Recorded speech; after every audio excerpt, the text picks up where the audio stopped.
we're fucking live. We're doing fucking it live. Oh. Oh. I mean, that's like objectively true, I think.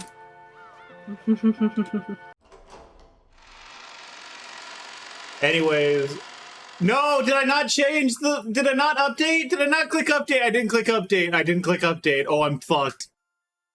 Among Us with the homies. No, god damn it. Among Us with the homies. I forgot to click done and it didn't register the update. I hate this so much.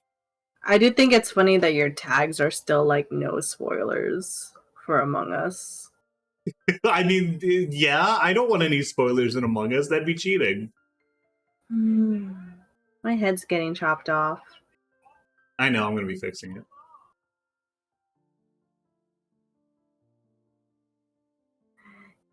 Umineko no nakokoro ni.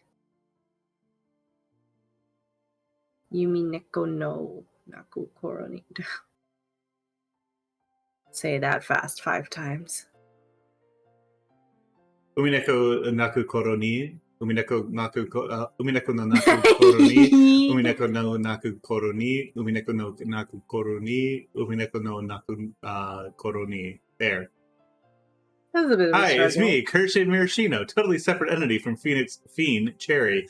I don't know why you said that, because I wasn't thinking that, but like now I'm like, I have questions, but now I have like questions, which are like, Hi, Kirsche. How are you? Hello. Sorry guys, I forgot to click done on my like updating my stream information. Oh, it's just the title, isn't it? Yeah, and the category. Oh, I see what happened. I had assholes in the title, and that's a no-go. I'll just change it to buttholes instead. That's funnier, honestly. No, I can't even say buttholes. That sucks.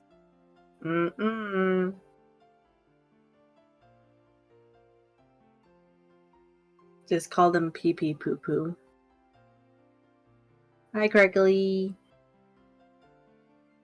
You also pelted me into a pre-roll because you didn't start yet, and I watched an ad to see check out Melanie's stream.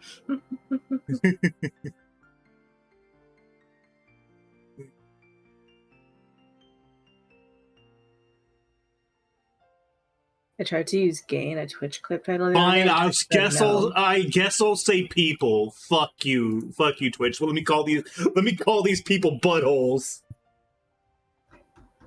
I thought buttholes wasn't allowed. No, buttholes isn't allowed. I want that. Like, let me call people buttholes. Twitch, it's fine. It's my stream. Eddie's fine. The top of her head's just cut off though. Not anymore. Anyways. So yeah, we're back. The adults just had their incredibly dysfunctional meeting. Ava had that one CG with the really good face. Boy, what an awful bitch. I love her. Yeah. I love when women are bitches. Anyway, so now we're back with the kids going back to their place, I think, or maybe they were heading in the mansion. I'm not sure exactly where they're going. We crossed the hall again on our way to the entrance. Oh, they're on their way out right now, out of the house. Yeah, they're going for a walk. Yeah. Oh, they're heading to the beach. That's right. We crossed the hall again on our way to the entrance. As we did, we once again saw that witch's portrait. Don't think about that too hard. That witch's portrait. You can't just call her a bitch, Eddie. Oh. However, the word saw is probably not the best word to describe that experience.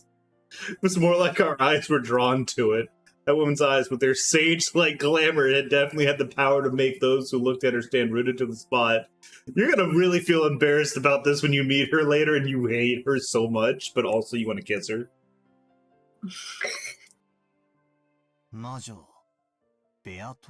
So this is the witch, Beatrice.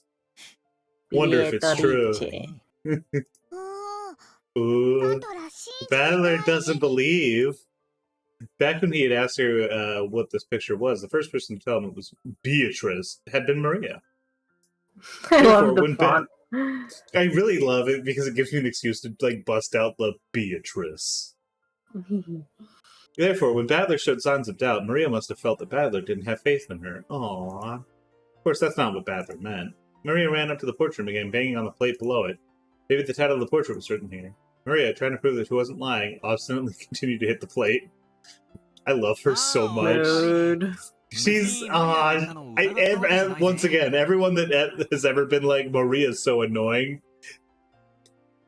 Boy, you're fucking. Oh, I hate you. I think that you don't have good taste. Sorry about that. It's not like I doubt anything you said, Maria. Yeah, she's like, she immediately is like, yeah, okay, that's cool. Badler believes. When he patted Maria's head and apologized, she seemed to accept it, sticking out her chest and proudly oohing. It's a verb she does now. Let's see here. My beloved witch, Beatrice. Behold the sweet fish river. Wait, what's this long, weird epitaph? The plate didn't have the title the portrait was written on. It was much too big to contain only that. Beneath the title, what looked like a long epitaph was also written. As I skimmed over, I was taken aback by the array of unnerving words that jumped out at me. Incredible, isn't it? I love how like everyone is like, yeah, this fucking eyesore, this fucking awful shit. I like how much pain she's like wincing in.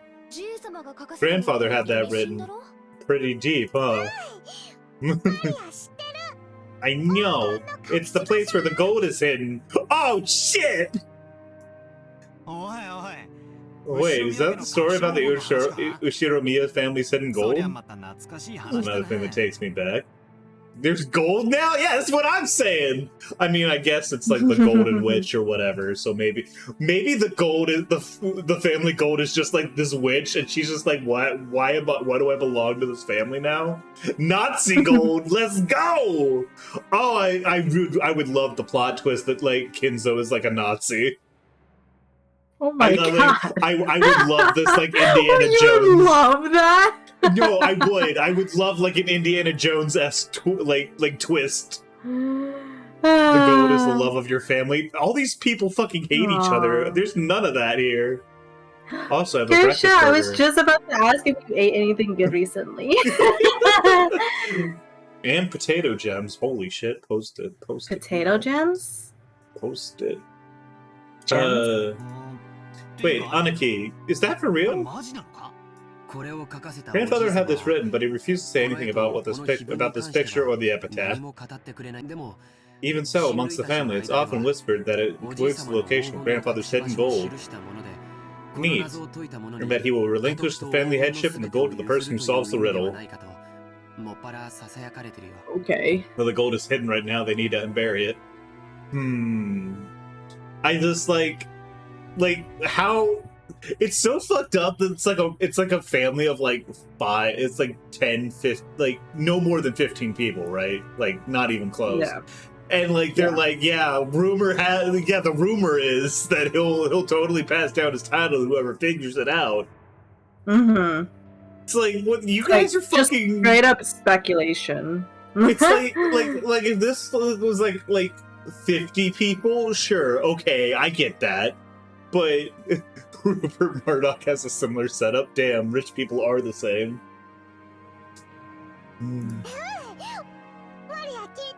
I heard that too. Girl from lots who? And lots Probably of mom, girls. actually. Yeah. Yeah, who knows, really. 10 tons of gold. That's a lot of fucking gold! Holy shit! How do you know it's 10 tons? How do you even know if it might be gold? Sounds a bit too fishy to me. Well, yeah, probably because you pulled that shit out of your ass. Posted food and food chat, thank you. Yay. Ooh. Oh, you mean tater tots? Oh. I guess it makes sense to call them potato gems because, like, I feel like they're worth more than gold whenever I look at a good set of them. But we call those tater tots. Doggies.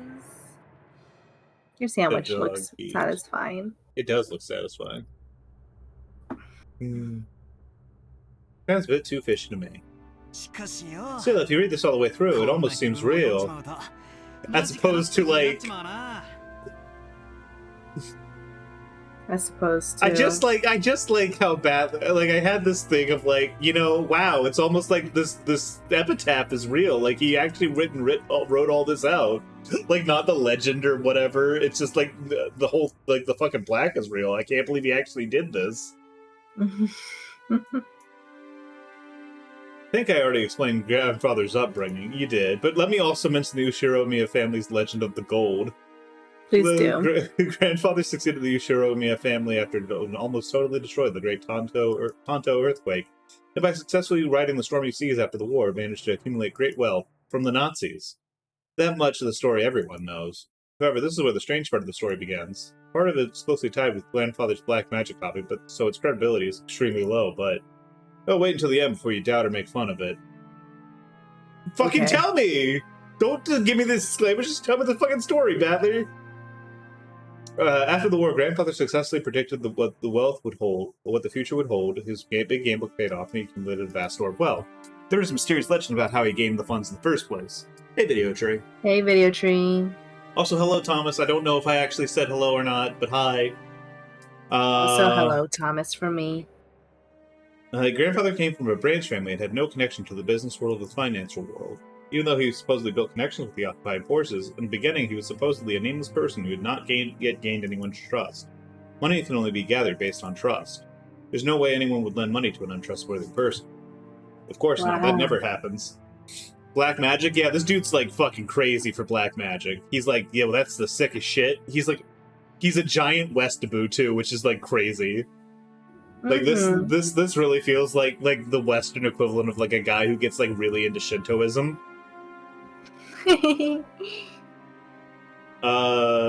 Whose trustworthiness was zero, managed to obtain the large amounts of funds in the first place.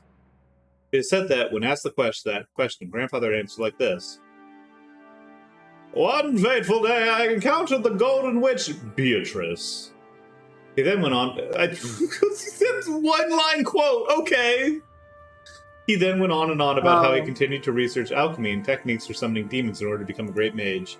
And the entity summoned as the result of the demon-calling ritual was the Golden Witch, Beatrice.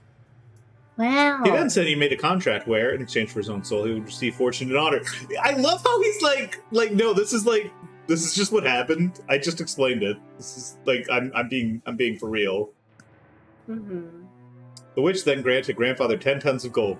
Grandfather used this gold as collateral to prepare a vast quantity of funds, and then used that to multiply his wealth by several times and revive the Ushiro-Miya family. It seems that the story is so old that our parents had already been told it when they were still children. Like, I mean, this is something that happened in their dad's lifetime. This isn't like how there's like this ancient legend that happened like 60 years ago, at like the latest. For Maria, it's fucking old, I guess. I guess. So our parents, when they were little, explored this island in various ways, believing that the gold that grandfather had received from the witch might be hidden somewhere. It was just their grandma talking shit. God, like, imagine, like, hating your husband so much that you tell all your children that he summoned a golden witch that he's obsessed with. Because, like, I don't think he's mentioned his wife, like, more than once. And it was, like, in passing. But he will not shut the fuck up about Beatrice. It's probably because she's white. However, since there was the danger of them getting lost in the abandoned forest, the Golden Witch is just an allegory for his high school girlfriend. Oh yeah, no, absolutely. His white whale. White whale. Oh, the Moby Dick thing. Man, like, chased the white whale. It's an obsession thing. Did I miss anything wild? No, we just started. Hello, Dagger. Calling Beatrice a whale. Because first you called her white, and then you followed it up with white whale, and I was like, okay. No. I have no idea how skinny or fat she is. I have, other than that portrait, which seems like, I mean, yeah, that's like pretty skinny. It's like normal. It's actually this game's been about inflation this whole time. That's it. I need you to stop and continue reading. Grandmother, someone began to spread the story that the witch lived in the forest and approaching was too dangerous. Okay, basically the witch came about because, like, hey, stop fucking crawling around the woods. It's dangerous out there. From what we know so far, I think calling her a white whale makes sense. Thank you. White whale is a term for something a character's obsessed over, like, to an unhealthy degree. Like, to the detriment of them and everyone around them. I got that. Oh, I got it. I remember that old story. When we were little, our parents told us about it. We went all over the island searching for treasure. Didn't we get lost in the forest and start crying until some of the servants found us? Our parents were so mad at us. Takes me back. We sure were idiots, weren't we? She says, like, they're not both stupid. Like, they're both not, like, sharing a single brain cell. I mean, come on. Grandfather used that to build up the funds he had finally bought with the bought this island. Build up the funds that he finally bought this island with, right? Okay. That means he must have had the gold before coming here. There's no way it'd be here on the island. It's not necessarily so. Maybe the gold was hidden on the island from the beginning, and he bought the whole island just to make sure it was all his. I love how it's like every once in a while you get like hints like this that like George isn't quite as mature as he seems. Yeah. Because like he's very into this like very childish sort of like legend or whatever. It feels weird calling this a legend because like the guy it's about is still alive. He's upstairs. Like he's like losing it. He's kind of losing his mind. Yeah, he's just been like really into his absinthe lately. There was whole 10 tons of it, right? Seems more realistic that he would try to secure the place where it was hidden than try to move it all. This epitaph was written 2 years ago, and since grandfather had it written himself, I see, this does make the legend of the gold more believable. I don't know, because like the little bit that he actually like read from the epitaph did not make it seem like it was about anything. Yeah. Like everyone's just kind of assuming. 10 tons of gold bestowed upon grandfather by a witch that it said he used to revive the Ushiro family. It's sleeping somewhere even now. Grandfather may be planning to turn it over to whoever can solve this riddle. I guess that sounds like grandfather's style or something. Battler, I don't think you actually know your grandfather all that well. Yeah. If that's true, it's one hell of an opportunity. The epitaph carved in the plate was very mysterious, like something like a poem or a song. Its sentences were incredibly disturbing, filled with the signs of grandfather's black magic hobby and truly bad taste. But it could definitely be viewed as a puzzle, which, if solved, could lead to the place where the gold was hidden. Yeah, I guess, if you're willing to make, like, 50 leaps of logic, one after the other. I can't even imagine if that's what he intended or not. All I can say is that the shady epitaph was displayed here so everyone in the family could see it. I really like that his glasses like go shiny every once in a while, but like it doesn't really seem like it corresponds to too much. Like sometimes it's just like he's like saying normal stuff, but his glasses will be shiny. Yeah, it's weird when it like happens. Because like before when he was talking about it, I guess maybe because he was talking about the legend that did it, but like I don't know. Yeah. And that even while hinting at the existence of the gold, he still refused to touch upon the subject of its hiding place. That caused their parents' imagination to run wild and called it a battle of wits from grandfather. Oh lord. It's my dad who's taking this nonsense at face value, his greed exposed to the world. No. Yeah, you know what? It makes sense that he would be like, I gotta find that gold. I need it to be able to prop up my bad business deals. I need to be able to make, I need to spend the 10 tons of gold to be able to make 5 tons. It's to represent the glasses sometimes do that. I don't know what you're talking about. I've never had a glare or any sort of light reflection off my glasses. That'd be silly. Even though he laughs at grandfather's black magic hobby, he'll still believe the story about the hidden gold. I think Klaus is like really childish, or maybe childish isn't the right word, but he's like very immature. I guess like he's got like a very childlike mentality, where it's like I mean, as long as I keep getting money, like fucking just I'll do it, fucking whatever. He can't recognize his own shortcomings. He's all talk. Well, it's certainly not a realistic story. The white. What do you call Beatrice when she won't stop complaining? The white whale. Listen. I can't be talking about women like that. I'm an ally to all women, especially those who have done wrong. Me. Yeah, you. That's certainly not a realistic story. At that time, grandfather was just still nameless without a connection. There's no way anyone would just have lent him a massive quantity of gold bars for free. Although it's not unthinkable to suggest that's exactly why grandfather called his sponsor a witch. Yeah, but it's 10 tons! 10 tons!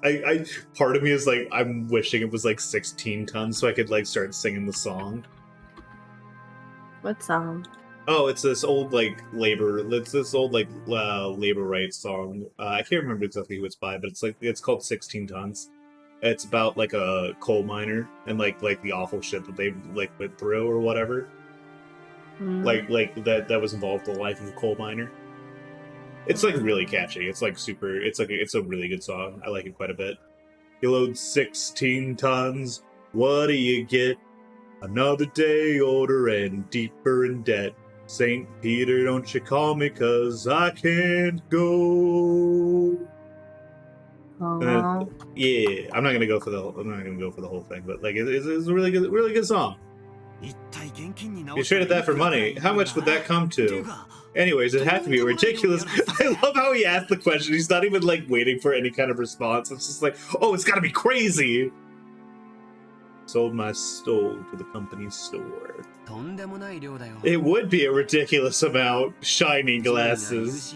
They said that the total amount of gold mined by humankind since the dawn of history is at most 100,000 tons. That 1/10,000th of all the gold humankind has obtained through history should belong below just one person. It's insane. Yes, George, I do agree. Wealth accumulation and like hoarding is wrong. And it should all be in one place, and that there should be a witch who could just lend it to grandfather as if it were nothing. That would be no ordinary person. As for me, I like to think that number 10 tons sounds totally fake. Yeah, it's like that's like too round. It's like too it's like a name like exactly 10. Yeah, it's like such like it's like a number that you would hear in a store, like somebody like making shit up, right? Like there's no way that you would have just like exactly 10 tons. In the first place, was anyone other than grandfather ever even seen it? And even if some generous witch lent him some actual gold, couldn't that 10 be right but actually be mistaken from 10 kilos? Yeah, 10 kilos is like way more realistic. That's a lot of... I'm assuming that's in... Is that in USD? Or is that like Australian? But 55 million ain't nothing to sneeze at. Unless it's yen. 55, okay. I was about to say, if that's yen, that actually might be something to sneeze at. But it's also the 80s. Yeah, that's true. Bubble market. Bubble economy. I love how they're like, yes, it's almost at 100 yen to the dollar.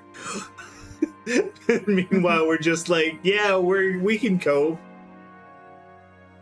Yeah, that's $55 million worth of gold ain't nothing to scoff at. Even 10 kilos would be a pretty incredible sum, right? Ooh. 10 kilos of gold is how much?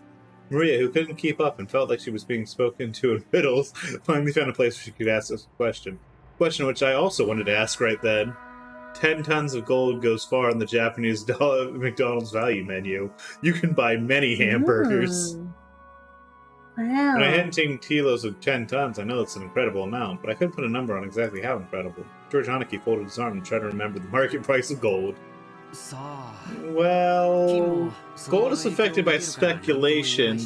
Its price can also change depending on its purity and the trustworthiness of the foundry. You would also have to pay a commission to like turn it into money. Still, it's definitely a precious metal, and some people estimate that if gold mining continues at its current rate within half a century, we'll mine all of it. Damn. Guessing just haphazardly, for 1 kilo, I think maybe a price of 2 million yen? Whoa! I know I just plucked that 10 kilos figures out of thin air. But even that would be worth 20 million yen? Ooh. I weigh 28 kilograms. Which means if we had Maria-chan's weight in gold, we could estimate its worth at over 50 million yen! That's just mind-boggling. How much would 10 tons be then? 20 million for 10 kilos times 1,000, so he's just like, math, that's it. 20 billion yen! Dang. 20 billion yen. That's a lot. The hell? How much is 20 billion yen actually worth? We would have to measure it by putting it in terms we can understand. I mean, they say wages over lifetime are 200 million yen. Time to convert Maria to gold. No! No, not Maria! No! And she's like, I'm fine with being gold. This is okay. You grow up and work like crazy, sacrificing your life for your company. As you grow old age, or finally, as you approach old age, you're finally free. All that together, including the retirement money, comes out to about 200 million yen. In other words, that is the cash equivalent of a human's life. No, you could even call it the price of a life. We're talking about a sum so enormous that it would require 100 of those lives. Assuming you work for 40 years from the age of 20 to 60, then that's equal to 4,000 years of work wages. So much money you can finally accumulate after working every day, starting from the Jomon period. I really like laying it out in these terms because it's like, no, that's like a fucked up amount of money. That's like that amount of money is like, that's evil. Like that amount of like accumulation of resources kind of fucked. Time to step away from the mic in this context of that McDonald's thing. No, it's important. It's important to be able to measure your net worth by like how many McDonald's hamburgers you can buy at any one time. Ooh. Is 20 billion yen huge? Yeah, it's huge! Maria, you could buy more of that shortcake you love than you could eat in a lifetime. However, while I could imagine 20 billion yen in cash, I don't think it's very plausible for it to all be in one place as gold bars. The Big Mac Index, yes, exactly. Just as I said, gold is extremely heavy, and it's not very convenient as a method for storing all your accumulated fortune.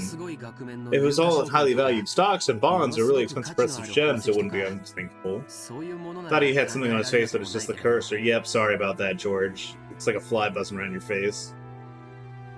It's a tropical climate, George, I'm sorry. You often hear of people who, in the chaotic period of the war, traded their wealth for precious gems so they could try to carry it around with them. You don't usually hear stories of people exchanging their wealth for gold. Not today, not today, cashforgold.com! Don't actually go to cashforgold.com, that's a fucking scam. Of course it's heavy, but internationally it's the third most trusted and stable. Doesn't that mean something? With bonds, for example, the countries destroy them and they're just scraps of paper. You can also look at it that way. But even one 10-kilo ingot is pretty heavy to carry around. You ever heard this? Even if you can carry a 50-kilogram person on your back, you can't carry a 50-kilogram bag over your shoulder. With that many gold bars, the amount of labor and risk for one person would be hard to calculate. So what you're saying is, if we were talking 200 billion yen in banknotes lying around, that'd be one thing. But given that it's supposedly 200 billion yen in gold piled up, it doesn't really ring true. That's right. Oh, he's like, oh, he got it. I'm so happy for him. Aw, my real cousin. Although the legend of the gold does have a pretty interesting ring to it, even though just the part about the 10 tons of gold is a bit of a stretch. Gold has a more stable value, but money investments in gold mining ore, on the other hand, is just a bottomless pit to throw money in. Yep. You think about it logically like that, it sounds obviously fake. Yeah, it kind of brings you back down to reality. Sorry, George is so boring that his aura kills any sort of wonder around them. That said, it is grandfather we're talking about after all, and that guy's a freak. He is a freak. He is. He may have announced his finances from some kind of rich person, in an exaggerated metaphorical way, as 10 cents of gold received from a witch. Even the number 10 tons feels pretty symbolic. You mean like his gratitude for the money he borrowed was worth 10 tons of gold or something? Maybe it's just some rich man's leisured wife generously granted to grandfather. Oh. Maybe he started calling this lady a witch. Damn. So imagine you give someone like 10 tons of gold and like you're just like normal and you're like, you know, this guy, I got a good feeling about this guy. And then he goes around and starts calling you a witch after you've given him 10 tons of gold. Fucked up. It's fucked up. Jessica's example isn't bad. If someone was generous enough to lend a huge sum of money to grandfather when his trustworthiness was still zero, she would certainly be someone worthy of being called a witch. Furthermore, grandfather later used that money to build a vast amount of wealth, with such an incredible ability to judge people. Again, she might well be fittingly called a witch. Also, since she went to the trouble of lending all that money, she might have also enthusiastically guided how it was spent. To think of it, because the idea to get involved with the occupying forces and profit from the Korean War demands might have come from the witch as well. Maybe my grandfather is fucking like a loser who doesn't actually know anything, and he's just like screaming for no reason because he sucks. With all that considered, saying that he received wealth and honor from a witch might actually be a fair description.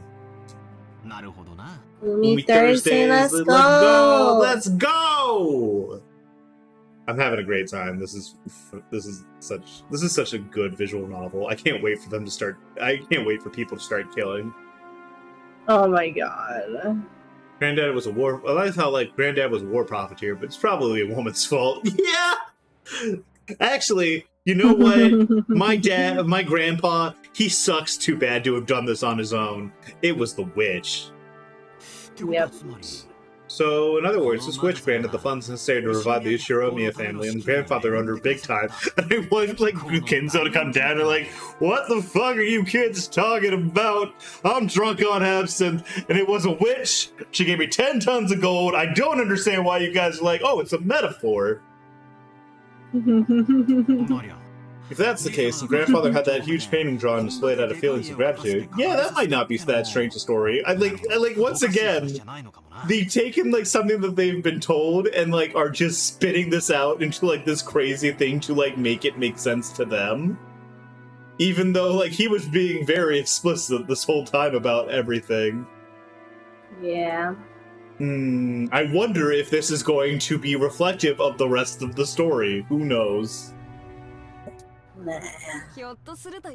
Hey, what if this person looked like an old witch like Granny? And then grandfather idealized her appearance and turned her into this beauty when he had the painting drawn. Yeah, what if this is you if you were younger, and he's just like, and then the lady came through and was like, I'm Japanese, this is a white woman. This is what you would look like if you were white. Oh god, no. I bet if we ever did meet this person, she wouldn't be nearly this pretty. Oh, Jessica! Ooh, Jessica! Yeah, that's possible. The name Beatrice sounds pretty Western, and if you think about how everyone in her family has Western-style names, I love how, like, everyone in the family has, like, Western-style names, but, like, only Beatrice is, like, Beatrice. Like, they're all saying it like that. I think it's really funny. Maybe even the name Beatrice is the result of grandfather trying to rearrange some Japanese person's name to make it sound Western. Imagine if you gave the guy 10 tons of gold and then he called you a witch and then he was like, no, she was white the whole time. I saw a foot fetish ad in the ad break. What the hell? Kershey, you're gonna need to Reese's Pieces ad, but it was also a foot fetish thing. I hate this. I didn't pay attention to my ad. Yeah, I get it. That means that pretty girl doesn't exist outside the picture. Oh, Battler, you're gonna learn. I guess that means I won't be able to rub those elegant breasts. You gotta stop this. You gotta stop this, or she will kill you. She will, like, hit you with a riding crop and you will die. I bet Kinzo is the most foot guy. You know what? I don't doubt that for a second. I think that this woman, like he had to, like, the artist had to fight to not put her bare feet in the frame. Kershaw, why? I got Turbo to avoid US Army ads, but wow, I dodged a bullet. In the first place, isn't a witch a little weird? Like, you can find something like that anywhere on Earth. As I laughed and made fun of the witch in an attempt to differentiate myself from the kid I was 6 years ago, who was afraid of the witch of the forest, Maria tugs on my sleeve. I love how this is all just compensation. Nope, I've seen enough. Oh, it's that bad, huh? Give me 1 second, I'm clicking on this too. I'm not gonna watch an entire ad. I got the picture. Okay, I've watched 5 seconds. I get it. I'm leaving. I'm out. I know My favorite enough part about. is when they were like, "Yeah, we're into it too." Like what? Oh, I'm not a fan of that. Maria tugged on my sleeve. Hey, what's up, Maria? The strength with which she did so displayed a little annoyance. Oh, sorry. Huh? What? She's like, What is "Fuck it, all Maria? of you guys." The witch is real, you fucking idiots! Wow, you weren't kidding with that? Yeah, I saw like 5 seconds of it, and I'm like, this is too much already. What the fuck? Beatrice exists! It's because Kersha mentioned feet earlier. I love how, like, Maria is just like, I'm correct, you guys are all fucking stupid. Beatrice is real. Grandpa said it's real, so Beatrice is real. Why are you guys, like, doing this? It's literally like that one fucking picture of, like, the mental gymnastics, and then, like, on the top, it's like you do, like a jump on, like, over, like, the sawhorse, and then, like, you dismount, and then the other one is, like, the jetpacks and, like, whatever. Like, Beatrice is... Oh, fucking... So, someone in chat, go ahead and grab it. I know at least one of you guys know what I'm talking about. Ow. But yeah, it's literally just like Beatrice is real. Beatrice is a witch who gave Grandpa 10 tons of gold because he said so. And then it's like, well, actually, she was like some wealthy woman who financed him whenever he was like fucked up. And like the 10 tons is a metaphorical thing. It's hilarious. The hoops. Maria stared up at me. She had on her usual sour look, but I could tell she was angry because of the color of her eyes. Witches exist! Witches exist! You're so right, Queen. She's having a meltdown. Well, sure, they do exist. If you turn on the TV and watch some anime or something. Exist! Witches exist! I started to feel pressured, not knowing why Maria was jumping on me like this. Then Jessica tapped me on the shoulder and told me in a small voice. Dumbass, don't go smash the kid's dream. The color of her eyes. I think maybe it's like you could tell, like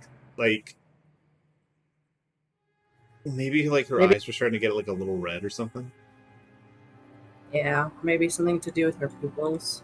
Yeah, or like her thing, or like her irises were like dilating or whatever. Exactly. Or focusing rather. Don't go smash a kid's dream. Maria really believes things like witches and Beatrice exist. Come to think of it, Maria-chan, in social studies at your school, when you asked to write what you wanted to be when you grew up, you wrote a witch, didn't you? Oh. Maria nodded seriously. You know what? Maybe that's why she has like those all these ribbons and stuff. I think she might actually like the thing is like almost like a corset, kind of like how like Beatrice's dress is. Like maybe she's like trying to emulate. Because like even her head thing is kind of like her ribbon, like her little tiara. Aww. I just realized there's a cross on her. Yeah, crown. I was like wondering what the fuck was going on with that, but I'm like, you know what? The Japanese love Christian symbolism. Yeah, just look at Battler's suit. Well, actually, even just like looking at her like design versus Beatrice here, it's like she's got the corset or like the corset thing, a part of her dress. She's got the lace around like her neckline, around her like collar line. She's got like instead of a choker, she's got like the little like. Well, I guess this is the tie for her like hair, like her crown thing, but like it's even like tied up in a similar like offset position to like her thing, right here. I guess you could kind of see the ribbon on her bust as like sort of like the tie of her corset or whatever. And I'm like, the more I look at it, the more I'm like, actually, like it feels like their designs are kind of like Like she's sort of emulating the thing, you know? Yeah. The frills as well around the neckline. Yeah. Maria nodded seriously. Tears started to run from the corners of her eye. Aw, baby. I see. To a girl who wants to become a witch in the future, this Beatrice is proof that witches do exist in this world. Who wants to get stolen by a witch and get away from this fucked up family is her coping mechanism. Like, honestly, like... like, if it was just the cousins, like, and they, like, if they left the island right now and then the island sank into the fucking ocean, no survivors, they would be a very normal family unit. I think that they would be able to get along and, like, they would have, like, a good time with each other, and it would probably be for the best. Every adult is a psychopath. Every adult on this island is a fucking psychopath. None of them are right. None of them are free of sin. But George's dad... Ah, you're right. George's dad is great. George's dad is free of sin. Everyone else is not free of sin. Anyways. Exist! Witches exist! But Battler doesn't believe. Oh, she's gonna be very mad when his whole thing is like, witches aren't real, you fucking idiot. Magic's not real. Fucking prove it. It's alright. They exist. Witches. Oni-chan believes it. If they ever get an English dub, they need to make him speak like a fake cowboy 1920s accent. Like a bit. Yeah. George Haneke kneels down and held Maria's head. Watching this, Jessica poked me in the side. So that's what it is. Basically, like, I just dropped the bomb that Santa Claus doesn't exist in front of a child who believes on him on Christmas Eve. Battler, you kind of fucking... You suck really bad. Suck, bro. I'm not the kind of guy who likes to shatter children's kids' dream. I'm sorry. I wasn't trying to make fun of your dreams. I apologize. Of course Beatrice exists. Even now, she's living in the forest and comes every night to the mansion to peek in and see what everyone's doing. I love how he's, like, adding shit. That's why you shouldn't go into the forest. And at night, you mustn't stay up staring into the dark forest. You might be seen of the witch of the forest, Beatrice. After all, grandmother said so. Yes. Really? She's running off to the forest immediately. Exactly. Kid, like, she's not gonna stop staring. This kid is going to stay up all night staring into the forest, and, like, the second she wakes up, she is charging into those woods. Battler really believes? Yeah, I believe. Sorry for doubting it. Come on, let's make up, okay? I stuck out my hand, and Maria grabbed it with her tiny hand and made up. Maria didn't grumble any more than that, so George Haneke and Jessica were relieved. It's gonna be fucked up when, like, Maria kills somebody, but I'll support her throughout all of it. Jello. Hello, tits. Oh, this is where all of you were? I was sure you had just left to go to the beach. Shannon Chan, carrying a basket, was surprised to find all of us gathered in front of the portrait. I need you to kill Battler, Shannon. I need you to kill Battler right now. Ah, Shannon. Just smash the basket over his head. Yeah, well, this is the first time Battler has seen Beatrice's portrait. He was just fascinated by it. Yeah, she does that, doesn't she? Beatrice-sama is truly beautiful. Beatrice-sama.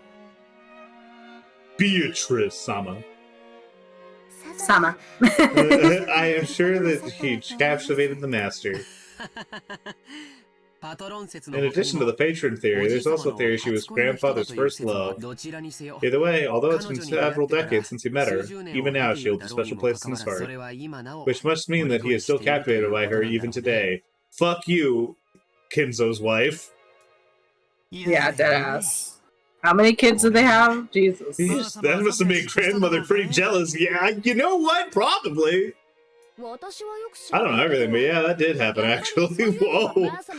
Apparently grandmother believed that he was cheating on her with some hot blonde-haired woman. Damn. Ooh. Good smell? Good smell coming from Shannon.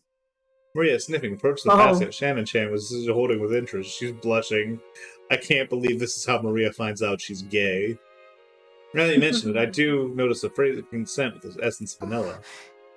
Ah, I apologize. I was told by Kumasawa-san to bring them to you all. What is it, I wonder? Ooh, excellent. Cookies. Want to eat cookies? Want to eat cookies? Hell yeah! Certainly you may eat as many as you like. I'm gonna go grab a drink and a pudding because now I'm craving sweets. I'll be right back. I wish for cookies. Please.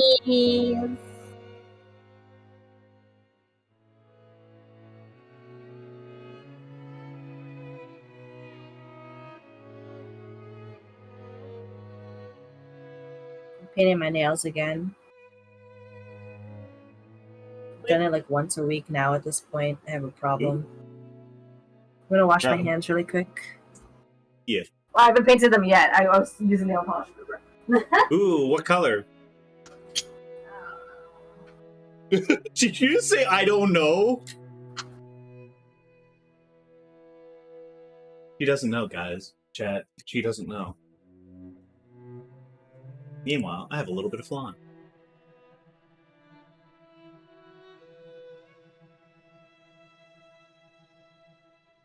Anyways, please look at this picture I posted my neighbor's kid and look at it aside. Jordan will also do that. Oh my god. Oh my god, it's so cute. It's so fluffy. God damn.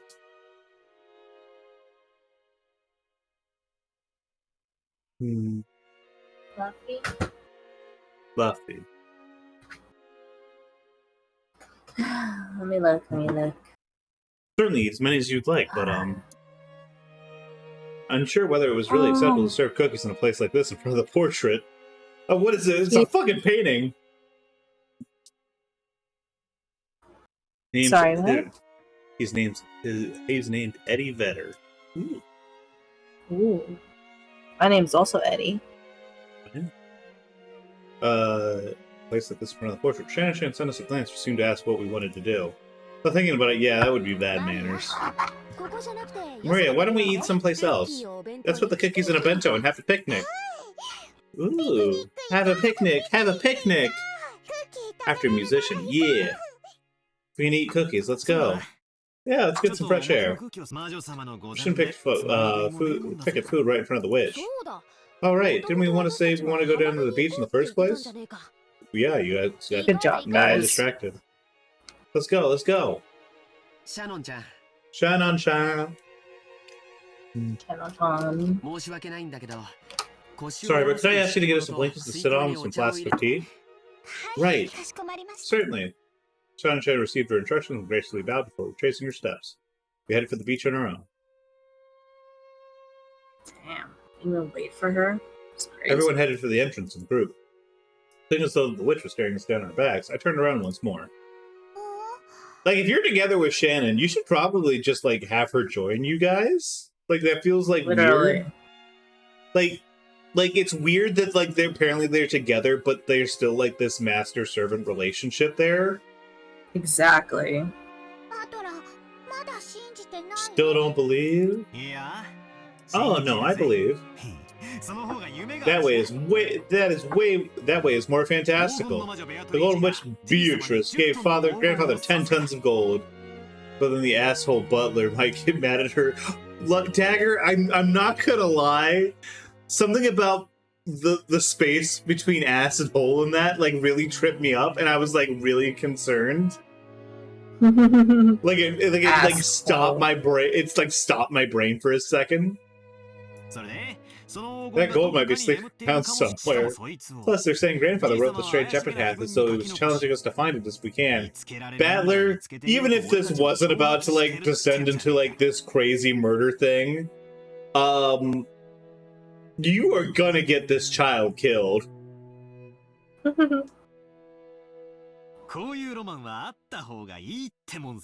think that kind of romantic story is way better, except for when I'm actually in it, in which case, fuck you, logic. 20 billion yen's worth of gold! Even if we split it up between the four of us, that's still a ridiculous amount of money. 5 billion yen for each of us. Incredible! With that kind of money, any business would prosper. No, wait, we can live our whole lives that fabulously without even working at all. Ooh, not 5 billion yen. Cookies, cookies. Maria would take cookies over money. Still, 5 billion yen, that's a dream. Well, here's the thing, Eddie. I don't want to break your brain here, Eddie. But like, you know, you could with 5 billion yen, you could get many cookies.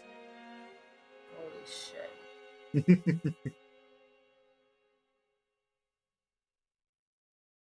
I'm gonna need some time to process that.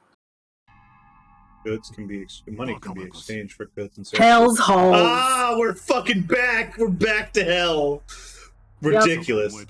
Is it truly possible that you all believe in Father's Legend of the Gold? Wait, they're talking about it too. They moved on to this. Yep. Sorry about a witch who gave him the gold and so forth. We obviously don't believe. However, there's no mistake about the gold. Multiple sources have confirmed the fact that Father was in possession of gold bars from an unknown source. I love how like all of them are like the witch's bullshit, obviously, but like the gold is so real. Like yeah, every I other do part, love that. Like every part of the story is verified except for the fact about the witch, and they're like, obviously that shit's fake, but. We heard that before the Muruso company president died, Father showed him a large amount of gold somewhere. Father stated to him, clearly stated to him that there were 10 tons worth. That's just nonsense of a senile old man. Along with Father, he was just fabricating a story. You can't take it seriously. Gold didn't exist, he wouldn't have been able to gather so much funding. Before the president died, he was a person whose sincere personality gathered a lot of respect from many in the business world. He wouldn't have become a partner to such a fraud. President of Maruso definitely saw it. 10 tons of it clearly with his own eyes. Even more, Dad let the president take one ingot at random and have it examined.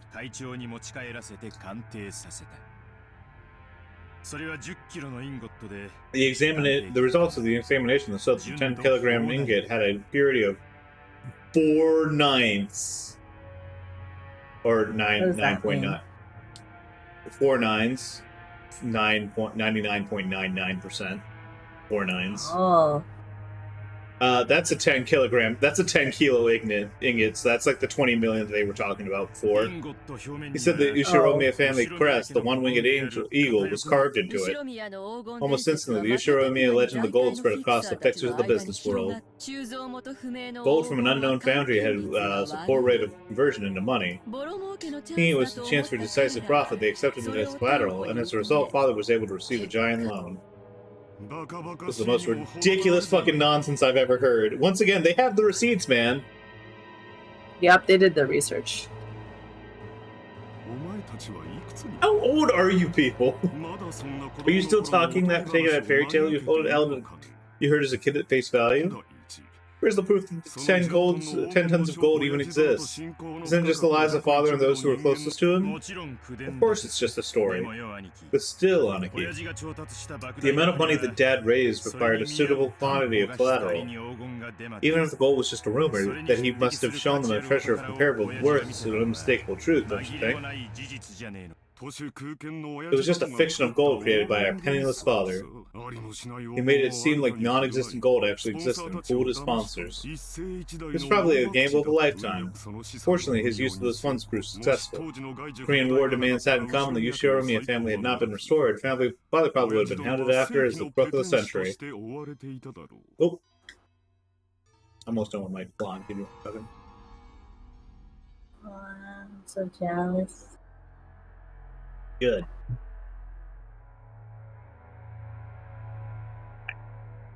In that case, are you saying the gold never existed and that Father made it all up? Of course. Therefore, after he becomes consistently successful, the fiction of the gold was nothing but an inconvenience. The Father made up that absurd story about the witch and black magic and made the whole thing seem less believable. In other words, he revealed that the gold was complete fiction. If he says that he received the gold from a witch, no one would believe that it exists at all, right? He may have even said all of that for your sakes. Nevertheless, some stupid offspring wanting to divide up this non-existent gold with the rest of the inheritance have feared. Rosa, don't tell me that even you believe this kind of fabrication. God, he loves to pick on her. Pisses me off. Oldest to youngest. I get it. Yep. I can't prove whether or not father really has the gold. However, as one of father's 4 children, I just want to claim my rightful share. Ooh. Ooh. Oh. It seems even Rosa has learned to assert herself. Alright, maybe this is what you all want to say. That I am trying to keep all the gold to myself. This is actually what's happening here. I don't believe that Kraus is like actually old, like mature enough to not believe in this. Yeah. Like he is like the He gold is probably here. believes in it the most at this point. Nissan, the fact is that you've obtained a massive amount of funding. You rule out the possibility that you've been embezzling father's personal funds. Then there's only one possibility left, right? Aniki, maybe you've already found the 10 tons of gold bars. Sure looks that way to us. Ridiculous. Something like that never existed in the first place. Then explain yourself. Investment of father's assets, father's hidden gold. How could you have gathered so much funding if you didn't use one of these? You know. And also, I have had many friends in the political world and the financial world. They've done nothing more than gain their assistance. No, you suck. We've all established that you suck. Everyone who knows you suck. Kinzo knows. Kinzo knows more than anyone that you suck. And as for that, I have no responsibility to explain it to you. I don't have to tell you. You understand, don't you? You know, there's something about, like, I don't have to explain myself to you when, like, explaining myself to you would actually clear up literally any kind of, like, accusations you have leveled at me, but I refuse to explain it because whatever is, like... Guilty, bro. Yeah, okay. It's literally him going, nuh-uh. My girl, she lives in Canada. I don't have to... What, pictures of us together? I don't have any on my phone right now. Kraus knows Epstein confirmed. Ooh, I mean, yeah, no, he would. He seems the type. As for that, I have no responsibility to explain. Understand, don't you? There are some topics that can't be talked about. That's the story you insist on, then fine. But Aniki, Dad doesn't have long. No one can ensure that he will live to see this day next year. When Dad dies, the inheritance will be passed on immediately. You are all set up impartial lawyers and accountants to inspect the state of Dad's finances. If, at that time, the fact that our brother has unjustly interfered with Father's money has come to light, you understand, right? I don't have a clue what you're talking about. Like, okay, listen, there's like playing dumb and there's being like, yeah, if I've embezzled money, I'm obviously going to fucking prison. You're starting to make me feel as indignant as my wife was. I forgot that fucking, like, that poor lady got, like, nope, sorry, go relax, hysteric. Yeah. God, what an asshole. Father's gold is definitely one of Father's assets. I understand that it's money you can't reveal openly. Even so, the 4 siblings should have an equal right to it. In short, we will also have your financial situation investigated to determine whether or not you are hoarding the gold. You have a good opportunity right now. Prove the existence of this backup from friends and acquaintances that you mentioned. That way you will be solidless, and we can sportingly apologize for foolishly doubting you. Right, Rosa? That's right. Kraus Nissan, you're the one who's avoiding the topic. If you were guiltless, you could have just proved that you were in the right, yet you aren't even trying to respond. However, Aniki, we still have to consider your position here. As Dad's representative, you're probably bearing a larger share of the burden than we are. Wouldn't be fair for the rest of us who have been living terribly relaxed lives until now. We complain without taking that into account. Ooh. Ho ho. I am spoken ill of one moment and flattered the next. It's quite tiring. Please get to the point. In short, randomly investigating the nitpicky aspects of Father's wealth seems a pretty darn boorish way to do it. As you said, Kraus Nissan, you've probably got movements of money that are difficult to explain. We understand that, and that's why we've come to consult with you. Mutually beneficial consultation. The only thing I don't like about like how the way this is set up is that like whenever text goes to like all the way over here, it starts getting like fucked up with like all the text like the watermark. Yeah, And, I like, it wonder if you can becomes- turn it off actually in the settings, because I don't really like it there either. Let me see if I can. Bird renderer, window mode, display, interface, object cache, BGM, volume, rumble spring, text box window. Let's try different types. Oh! Ooh, it's got the Yay, butterflies. this one's nice. This one's I'm- nice. I want to see what the other ones look like first, though. Yeah, me too. Which one were you on? The first one? It was type L. Type N? Oh. No, it was okay. type L. Yeah. Okay. That one, I don't I like like that the one as much. butterflies more. Yeah, me too.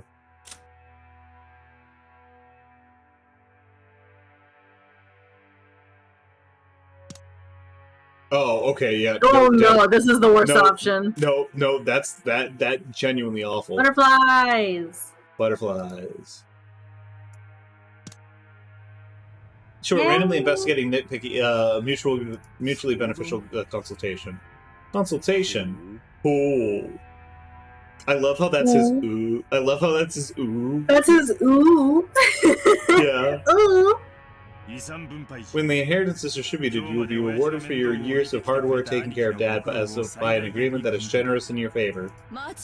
Don't misunderstand us. It's not like we're saying that we will abandon our rights. It's just that when we claim what we deserve, it wouldn't be bad if there was a generous understanding of your position. That's what we mean. In other words, if you'll accept our conditions at the time of the division of the inheritance, we won't mind leaving you with the investigation of Father's financial status to you, Kraus Nissan. So basically, hey, if you just tell us all this other shit, or like tell us where the gold is, like, hey, if you were actually embezzling, we don't give a shit. Yeah, literally.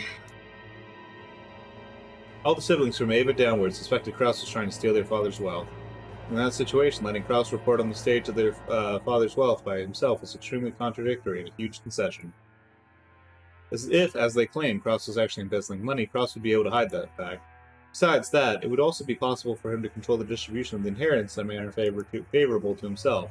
Kraus, also realizing this sounded too good to be true, couldn't help but feel doubt. He had to worry about what they would ask in return for such a compromise. Ooh. Not an ad for cats. God. After mistrusting me completely, you now say you're willing to restore your confidence in me as the eldest sibling? And what are you asking for? Just what we deserve as siblings. You aren't the kind of person who would steal Dad's property. However, there's no patron financing you. Considering all that, there's a certain explanation that would satisfy the rest of us. Nissan, you found the 10 tons of gold and used that as collateral to gather some funding. Yeah, it's just like Father did in the past, right? If that's the case, there won't be any funny bits in Father's finances. You've always been a good son looking after Father. Why would we mistrust a person like that? You're being so roundabout that I can barely understand you. That's... I really love it when characters like, no, I'm also confused, don't worry. Say it more clearly and specifically. Our first condition. Aniki, you must admit that you found Dad's gold. Sorry, I've actually just been stealing from him this whole time. Whoops. Are you asking me to admit that I possess gold that does not exist? Our second condition... Oh, give me 1 second, I want to check something really... I almost forgot that I need to check something really quick. Okay. Oh, just your checking dad? Yeah. No, we're all good for tomorrow. Yay. Yeah. Recognize our rights to share the gold and pay it to us. How foolish. With a non-existent 20 billion yen of gold, that would be 5 billion yen per person. Are you telling me to pay a total of 15 billion yen? Preposterous. Keep listening until the end. We know that much money just can't appear out of nowhere. We're not asking you to make an impossible deal. Yoshi's getting serious. Yeah, he's getting heated. Of course, regarding the portions of the gold, we plan to reward you sufficiently for your hard work until now in our calculations. Our third condition: the portion of the gold, to the one bearing the title of the successor of the Yoshiromiya family will be 50%. The remainder will be split fairly between all the siblings. So basically, whoever takes the title is like the head, the head of the family title is going to get half. Everyone else splits their shit. All right. Of course, this also includes you, Kraus Nissan.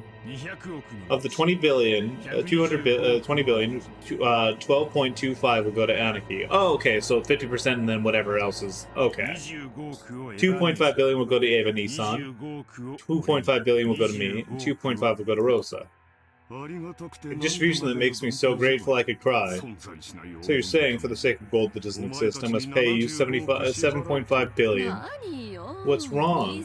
Nissan, your share is 5 times the size of ours. That's such a good condition, I'd be jumping for joy. Yeah, like, Our fourth condition.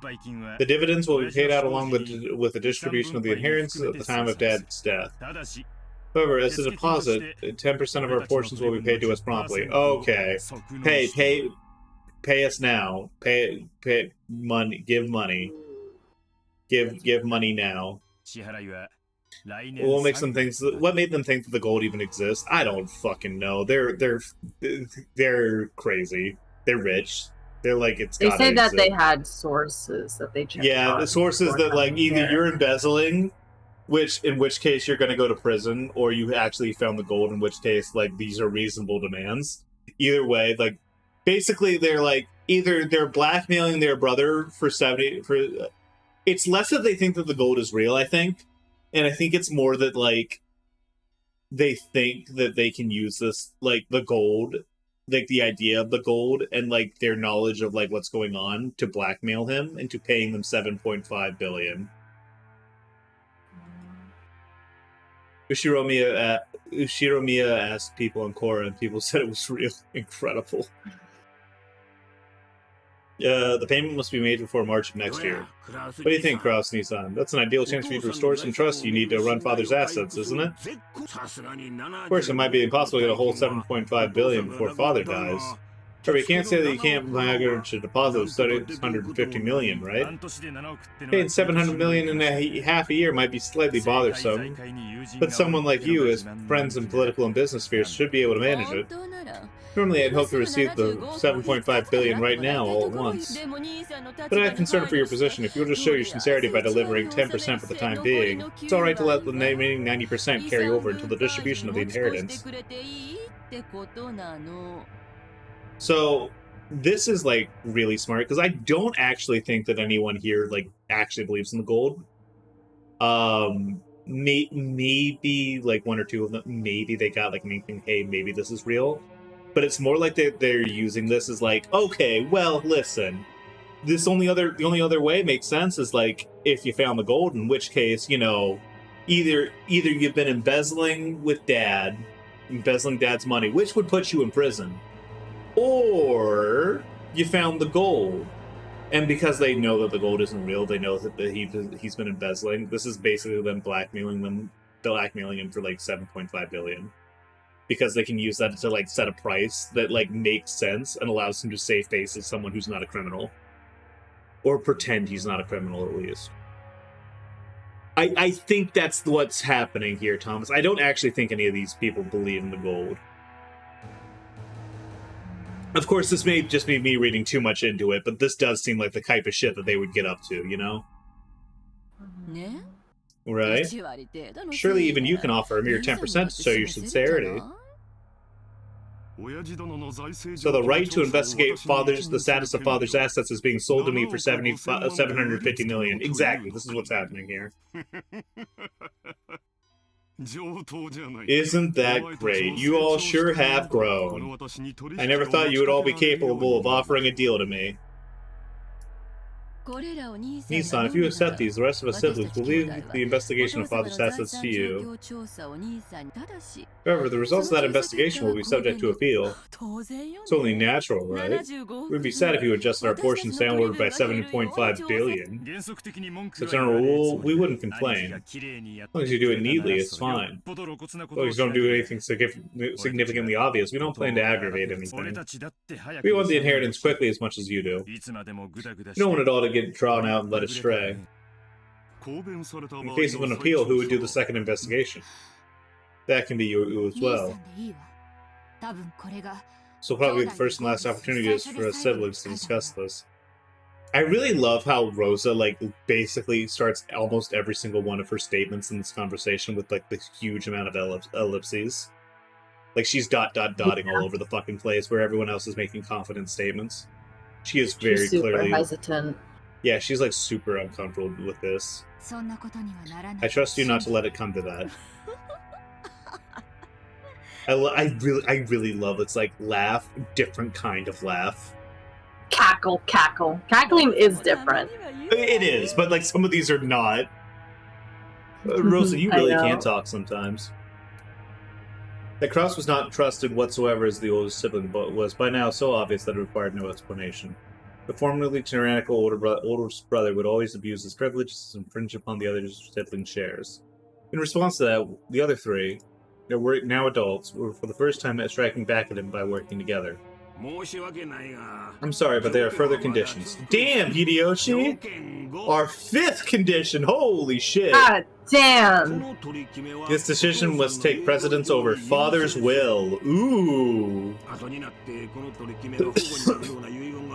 Later on, we don't want some will to appear and make this decision completely useless. I see that you're very cautious. Then let me ask, if the gold really were found, what would you do? As long as you settle this matter with the corresponding payment, then whether the gold really appears or not makes no difference to us. Exactly. This is then black. This is like the blackmail. You can think of our shares as advance payment. Gives you something to live for. You plan to turn this island into a resort, right? During construction, you might stumble upon the gold by chance. Ava let out a high-pitched laugh. Kraus watched without even flinching. I like to imagine this all happening while I can still faintly hear their father upstairs yelling like, "My kid sucks so bad, Beatrice, please! Please! I'll do anything! I'll kiss your feet! I'd do that even with..." And you didn't have to ask. He's gonna do that anyways. Yeah, he would do that without asking, but, like, you know, he's got to try to add some leverage to it. Our fifth condition, my son's dick so bomb! Why are you interested in my younger grandson? Is it because he's attractive and has anime protagonist energy? Also, he's a dipshit and his dick is huge, probably? Let me add a seventh condition before I accept. In the situation that any sibling other than myself finds the gold, they will immediately turn it over to me. How would his grandpa know that? I mean, listen, he's clearly, like, he's in the depth of, like, oh no, the woman I love is deciding that somebody else is better suited for her. They immediately jump into the hole of, oh god, it's probably my dick. Is it my dick is not good? My dick is not as good. Oh no.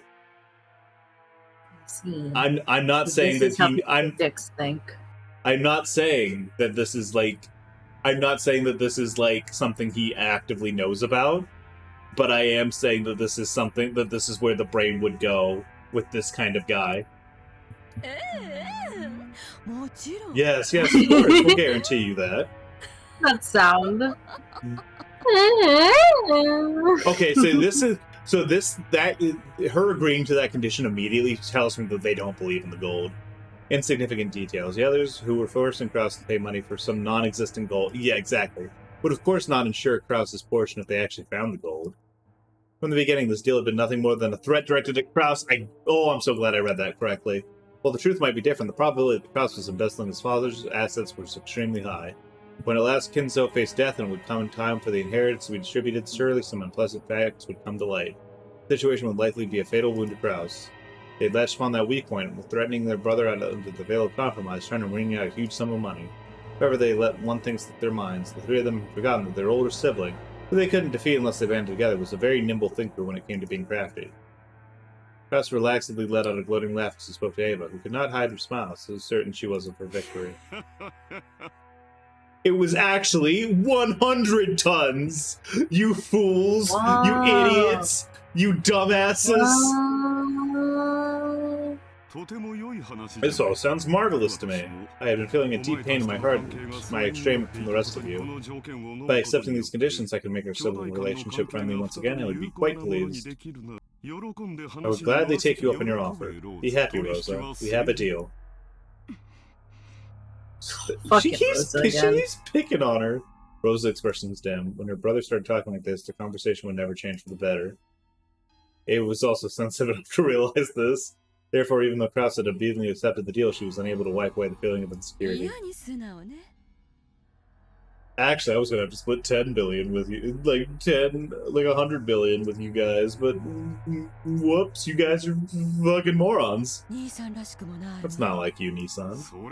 It's harsh. You think I have an ulterior motive? Of course I don't. I'm just like all of you. I'm just like all of you. Felt as though only that part was emphasized. The color of Rudolph's face darkened. Everyone's like, oh, we fucked up. Oh no, we fucked up. Where's Kiri? Just like all of you.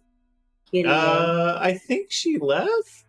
I think that they're like everyone who's not like a sibling get out. Hideyoshi's still here though. Oh, okay, you're right. Kyrie might be here. Maybe she decided. I think like she decided to leave. Dip out. Yeah.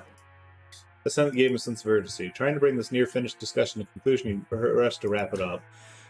Then we are good. So, Aniki, would you mind signing here? So, written contract containing the discussion we've been having. There's one for each person. Everyone will sign the same contents. Rudolph took 4 written contracts out of his breast pocket, had the details of the deal written on them. First, we'll also add the 7th condition that you proposed straight away. Don't worry. Okay, will you use a pen?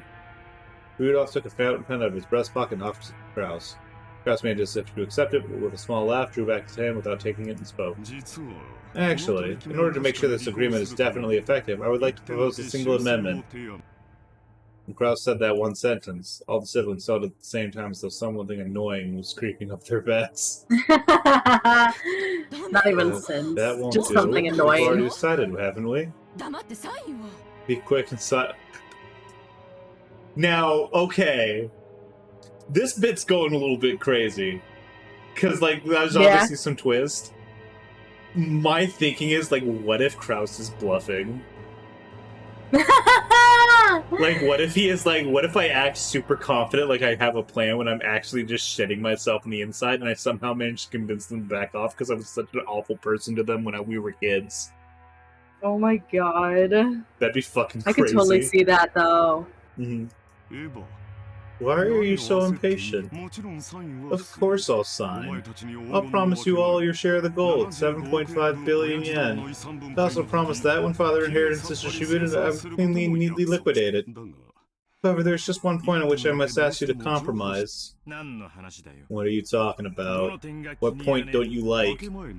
Part about promptly paying 10% of each portion, 750 million yen. As you pointed out, my financial situation is not prosperous. While I am guaranteed to definitely collect on various future investments, at this time I have no choice but to admit that I am very poor. Short, I have absolutely no money that I can move around right now. I am incompetent, my business skills and senses are dull. Oh, he's about to pull some shit out of his ass. An unfortunate, such as me, to use your words, has no power to move 750 million yen in just half a year. That can't be true. Are you trying to deceive us with offhanded remarks? At the time of division of the inheritance, I will liquidate everything at once.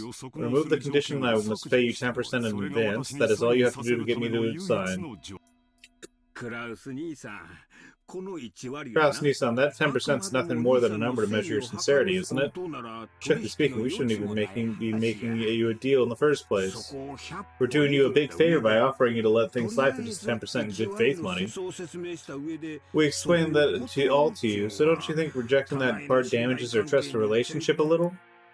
Hideyoshi had a humble expression on his face and had his hands clasped together, but his eyes were not calm at all. Krauss had already seen through the shadow in the depth of those eyes. Why are you all so hurried?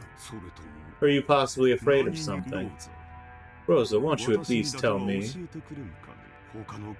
Secretly, without telling the rest of the siblings.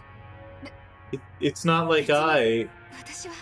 Damn, he has been just hammering the weak link this whole time. Oh no, he's not liquid at the moment. You're gonna have to buy him the burgers. Quit it, Aniki. All we're asking you is whether you're going to sign or not. Just forget about making any strange deals or anything suspicious. Who? So I have no margin for negotiation. Do you claim that my position is so weak that we are not in an even relationship? Shivers began to call up Rudolph's back. Ever since he was a child, he had never been able to overcome the height of the wall that separated him from his older brother. Now again, he began to feel like himself getting sucked in by it, with a long shadow it cast. Shouldn't deals be made on even footing? To me, this deal is something to restore the long-lost trust of my younger brother and sisters, and deepen the love between us siblings. It's been a cancer in my heart that I wish to resolve quickly. Is that Wayne? Yeah, it is. It's just in the game. Oh yeah. I'm very happy Chilly that I'm able to resolve it atmosphere. today. But you too would be very happy to see this deal quickly concluded, wouldn't you? Kraus stared at each of his siblings. They avoided his gaze with animal-like instincts. Only Hideyoshi was slow avoiding it. So he was caught in Kraus's gaze. Oh no, Hideyoshi, you're going to be put in the infinite Tsukiyomi and have be tortured for 1,000 years. Hideyoshi Nisan, I heard that your company's been going extremely well recently, hasn't it? You didn't have any problems getting it listed as a stock, and both its performance and stock prices are constantly growing. I am truly jealous. My husband's situation surely has nothing to do with this. However, it is unfortunate that you have neglected your stockholders. It's also horrible that you weren't able to solidify your base when it became stock listed. Before you realized that some bad-natured fellows had bought up a considerable amount of your company's stock, hadn't they? Oh shit, he had also done his research. He has his own receipts. Let's go. It's getting spicy in here. Same way as you. You only collect evidence proving that no one would offer a loan to me, then I can collect evidence on you. Is it really that strange of a thing? Kraus grinned broadly. In contrast, Hideyoshi's face was turning an obviously pale. Hideyoshi's company was a fast food chain operating company that he had started from nothing. With Hideyoshi's management efforts, the performance of his business repeatedly rose and magnified and ultimately became a stock-listed company. The greatest advantage of being the stock-holding system that by selling stock certificates, a large amount of financing could be gained.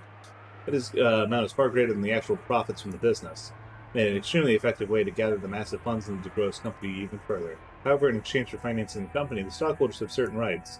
Namely, the rights to observe and guide the company that they have financed in order to raise its profits above their investment. That right is guaranteed to all stockholders, and they sometimes even use it to reorganize an effectual management. It is the right to prevent the money that they have to spend financing the company going to waste by watching the management of the company. However, if they use this right forcibly, they can eject the former management and take over the company. I really love how we're getting like a breakdown of how basic like stock finance works. Yeah, lots of details. Because the general body of all stockholders has the power to dismiss the management and nominate new management. You see, this is how I know that Ryukishi like 07 is like a really good writer. Is because every really good writer that I know like will just like read like some stuff on Wikipedia or become like fascinated with this like small like thing like part of society or whatever, and just be like, what if I want to be able to put this in my work. I want to be able to like write down like I want to write an essay. Mm-hmm. Isn't that what happened to Disco Elysium or DE? Is it fucked up that I just assumed DE was Disco Elysium? I mean, it makes the most sense in my head. Maybe. What else would it be? No, you're right. Okay, good. I was like, I was like really second guessing myself there. Because the general body of all stockholders has the power to dismiss the management and nominate new management. The right is exercised in a majority decision by the stockholders. The people who hold more stock get to cast more votes. In other words, if some person or group holds the majority of the stock, they can freely chase out the old management and make the president anyone who they would like. If they want, it's even possible for them to make themselves president. Many companies, in order to prevent their stock from being bought up by malicious people and their position from being threatened, take some kind of defensive measures, such as having their own employees or people close to them buy a lot of stock certificates in order to prevent a hostile group from securing the majority. However, since Hideyoshi's company had only recently become stock-listed, they hadn't had the time to strengthen those defensive maneuvers. No, maybe Hideyoshi himself was so engrossed with the management of this company that he hadn't realized the danger of being stock-listed. It's hard to say whether he should be viewed as a kind-hearted and skilled manager immersed in management, or a foolish manager who had his feet swept out from under him. But in any case, there were people out there who would not let him get away with that naivety unscathed. They rapidly bought up Hideyoshi's company's stock and instantly gained a significant amount of power. They then sent anonymous documents to the stockholders and began to capture the majority. Documents read the current management continues to make pointless investments and is ignoring the needs of the stockholders, but has forced the current management to retire, cut the current wasted investments, and let this company be born again as one that gives more back to its stockholders. Wow, I'm sure that's going to go great for the long-term health and sustainability of this business. It's very difficult to make the actual state of a company's management known. Oh, you're talking about like the investors for like you're talking about like Zaum, not necessarily like Disco Elysium. I thought you were talking about like something that happened in the game, and I was like desperately thinking, and I'm like, no, that doesn't make any sense. But yeah, basically like the financiers kind of got in, ended up taking over the company and ousted like a bunch of the founders, and the money guys took over, and it was like fucked up. Yeah. Very difficult to make the actual state of a company's management known. They maliciously twisted the figures Hideyoshi had produced from a tiny amount of sleep and constant concern for his company and made him lose the trust of his stockholders. Their efforts had almost collected a majority of the stock in the company. At that point, even Hideyoshi noticed and started to buy back the stock, but the stockholders, who realized the company was undergoing an acquisition maneuver, demanded a ridiculous price for the shares Hideyoshi was trying to buy back. Money guys took over, made a bit of short-term money, and killed all chance of long-term gain as they do. Yeah, exactly. It's like one of those things where, like, now that this like fucking goose is gone, now we can really get to selling these gold eggs. We cut open the golden goose, and that'll let us get at the eggs much faster. Now they continuously tortured Hideyoshi, who had no leeway in the negotiation of the price. One of the certainties of capitalism is that value will rise when both parties vie for the same thing, and one of the certainties of democracy is the majority controls everything. In the end, whoever manages to buy up the most stock wins. Whoever has the most money wins. Hideyoshi could obtain a large sum of money at this critical time, he would be able to avoid losing all that which he had built up. Therefore, more than anything else, he wanted a lot of money right now. What is this? What is this new shit? I don't know. Yes. Why?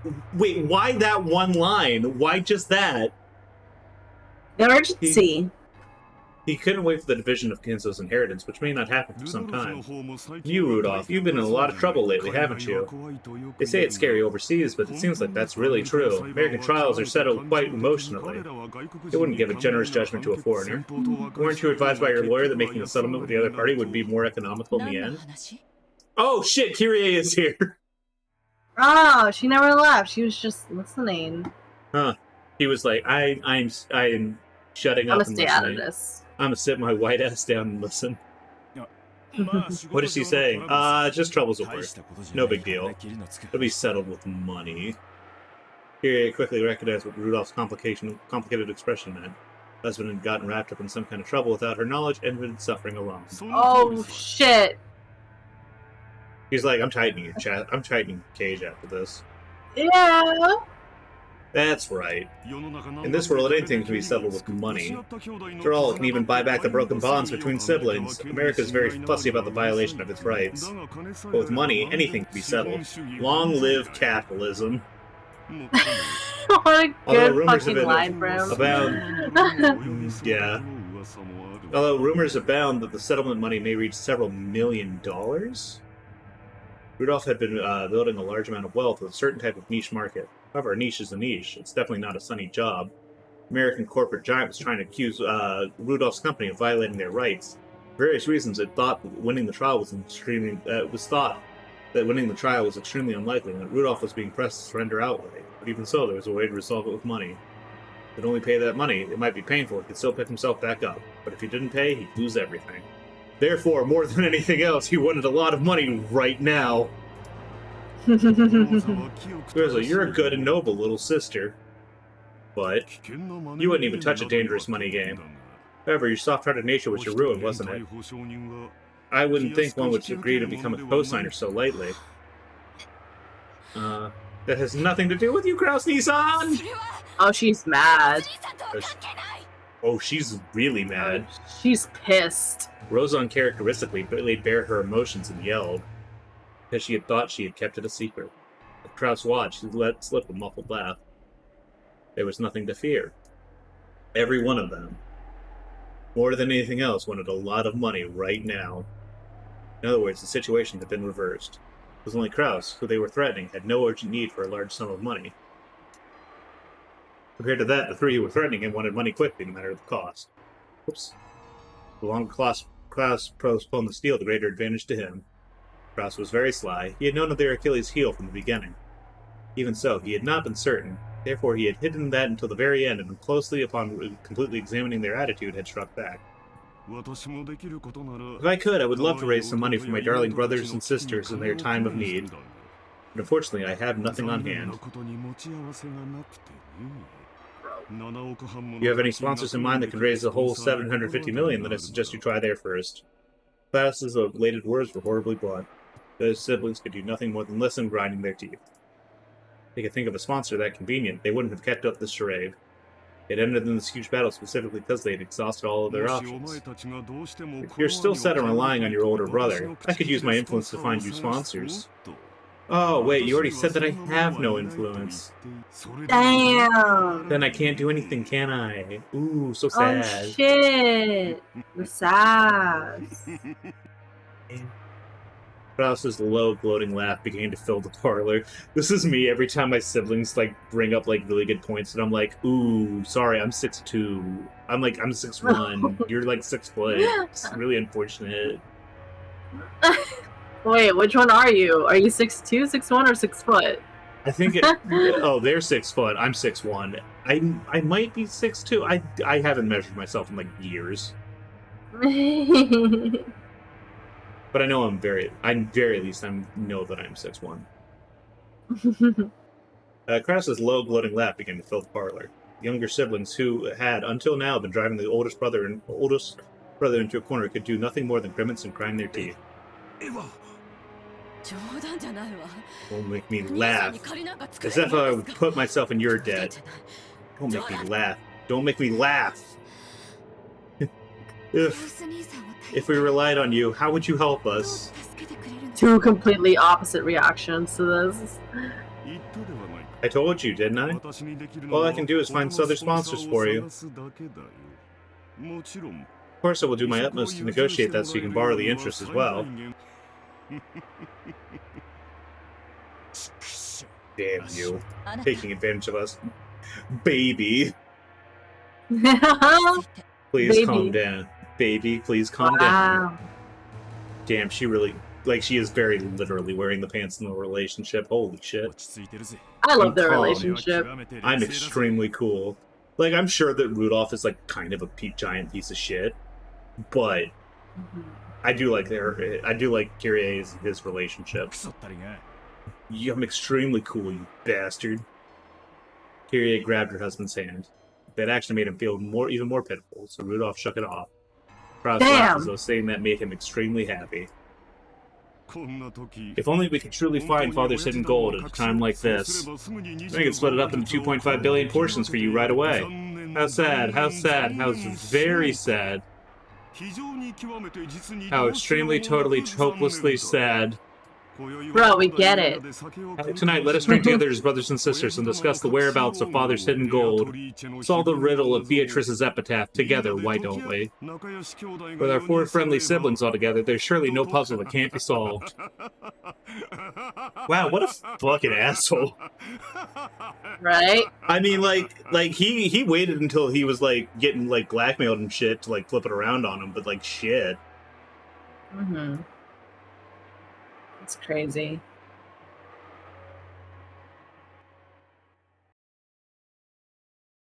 Crazy that, this guy can be so good at, fucking around with his siblings like this and still, be really bad at business.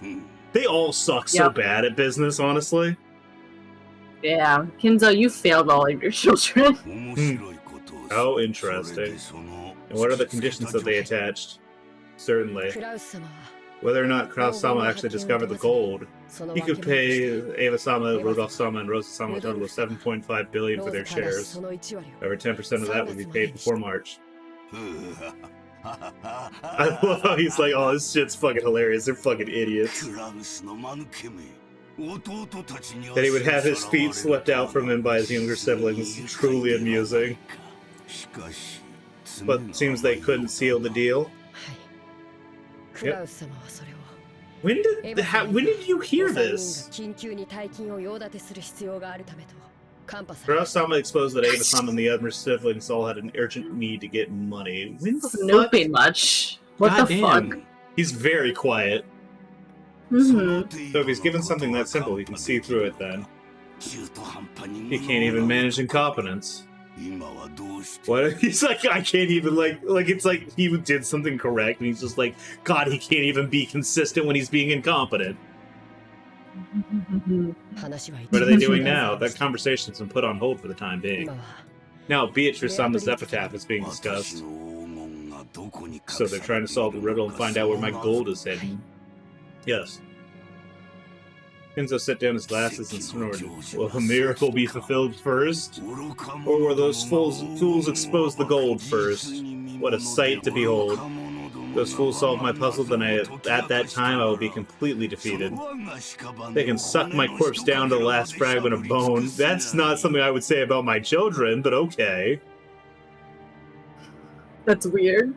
Suck really my weird. like I'm just imagining somebody saying the phrase "suck my corpse down," and I'm like, excuse me. The magnitude of those fools' greeds imbues my great magic with miraculous potential. But if the fulfillment of the miracle comes first, if it comes first, Beatrice will be resurrected again. The smile which I have been chasing half my life will be restored. Okay, we're back to normal. He's having his fit.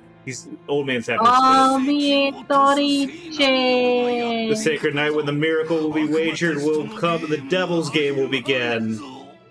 Oh, neat. I will definitely win and will definitely remain alive. You know me, I'm always going around saying that I'm definitely going to stay alive. I will definitely continue to live. I'm going to walk around and we're going to do this thing and I'm going to live. I am going to survive this. You can have the lives of the others. I don't need wealth or honor, assets or gold or anything. I only want to see your smiles one more time. Okay, so the grandchildren, yeah, listen, let them off the island. These kids, man, fuck.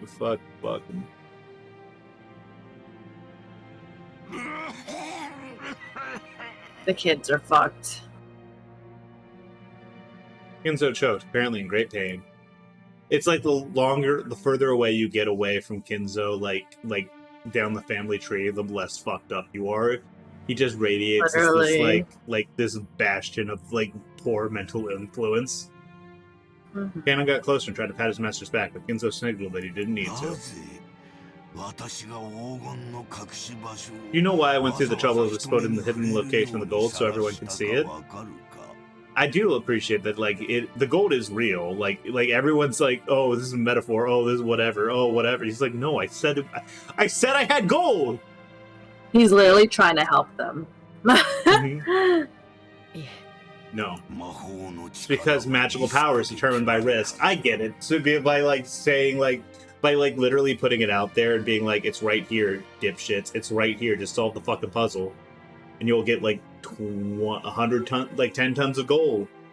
They're like, oh, there's no fucking way. Yeah. Maria was right all along, of course. I was gonna say, Maria could do it. My goat. If anyone says no to Maria from now on, I'm like, you're wrong. You should have said yes. Maria could do it, but unfortunately, she's 9. Yeah. It's because the greater the number of people who try to discover Beatrice's gold, the greater the danger of that happening. Then, assuming that the bet is successful despite those long odds, the magical power will bring about an even grander miracle. I love how the I don't know if he's actually doing magic or not. But his magic is the more of a dipshit I am, the bigger and better the magic's gonna be. In other words, magic is a game. It is not true that the most superior person will become the winner. The winner becomes superior because he is granted magic. This is just luck with extra steps, my man. Do you understand? Just as the miracle of life is granted precisely because of a battle against divine odds of several 100,000,000 to 1. Is this a little difficult for you to understand? My apologies, I'm not crazy. That's fine. It all comes down to this. To the one that solves the mystery of Beatrice's epitaph, I will give all of that which I have built up. Wealth, honor, gold, and succession to the Ushirami family headship, everything that I have established. The right to tackle the riddle is not limited to my children. Even if it were you who succeeded in solving it, that would make you qualified to gain everything.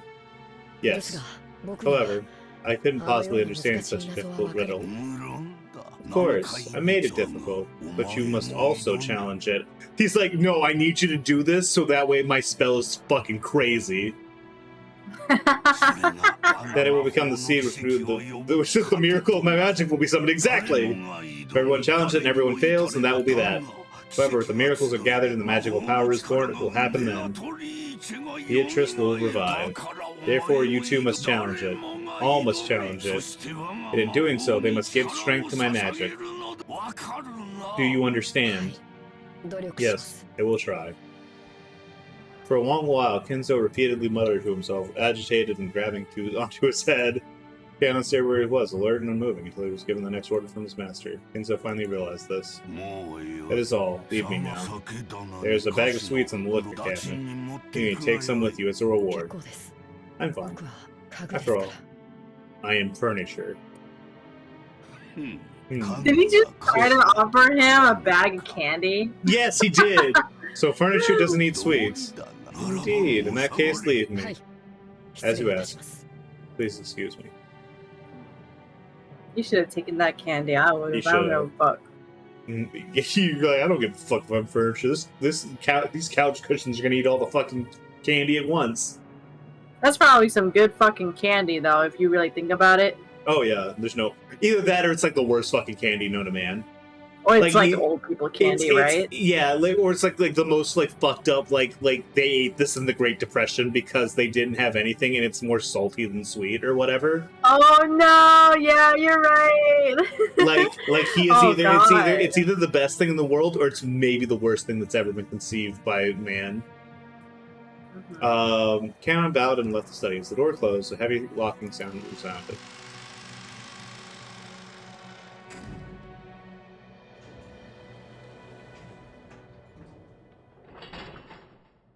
Damn. That was not the sound of cannon locking the door. It was the sound of the door locking automatically. No one could enter without Kinzo's permission. Once they left, they could not enter again. It was a mechanism that Kinzo, who was definitely going to survive this, unable to trust his blood relatives, who definitely would murder him, had created to lock himself inside his own study and isolate himself from the outside world, which would definitely not result in him being in a locked room mystery. The only ones that could be trusted now were not the sons who shared his blood, but the servants who called themselves furniture, who were definitely also not suspects. Dr. Nanjo, is something the matter? Genji-san. Oh, it's just that I have no place in there anymore. With a bitter laugh, Nanjo turned to face the door to the parlor. It seems as though because of that motion, Genji understood what Nanjo wanted to say. For the most part, Genji also stood his family situation. Must have made him want to frown, knowing that right now in the parlor, the master he'd served was being discussed so disrespectfully.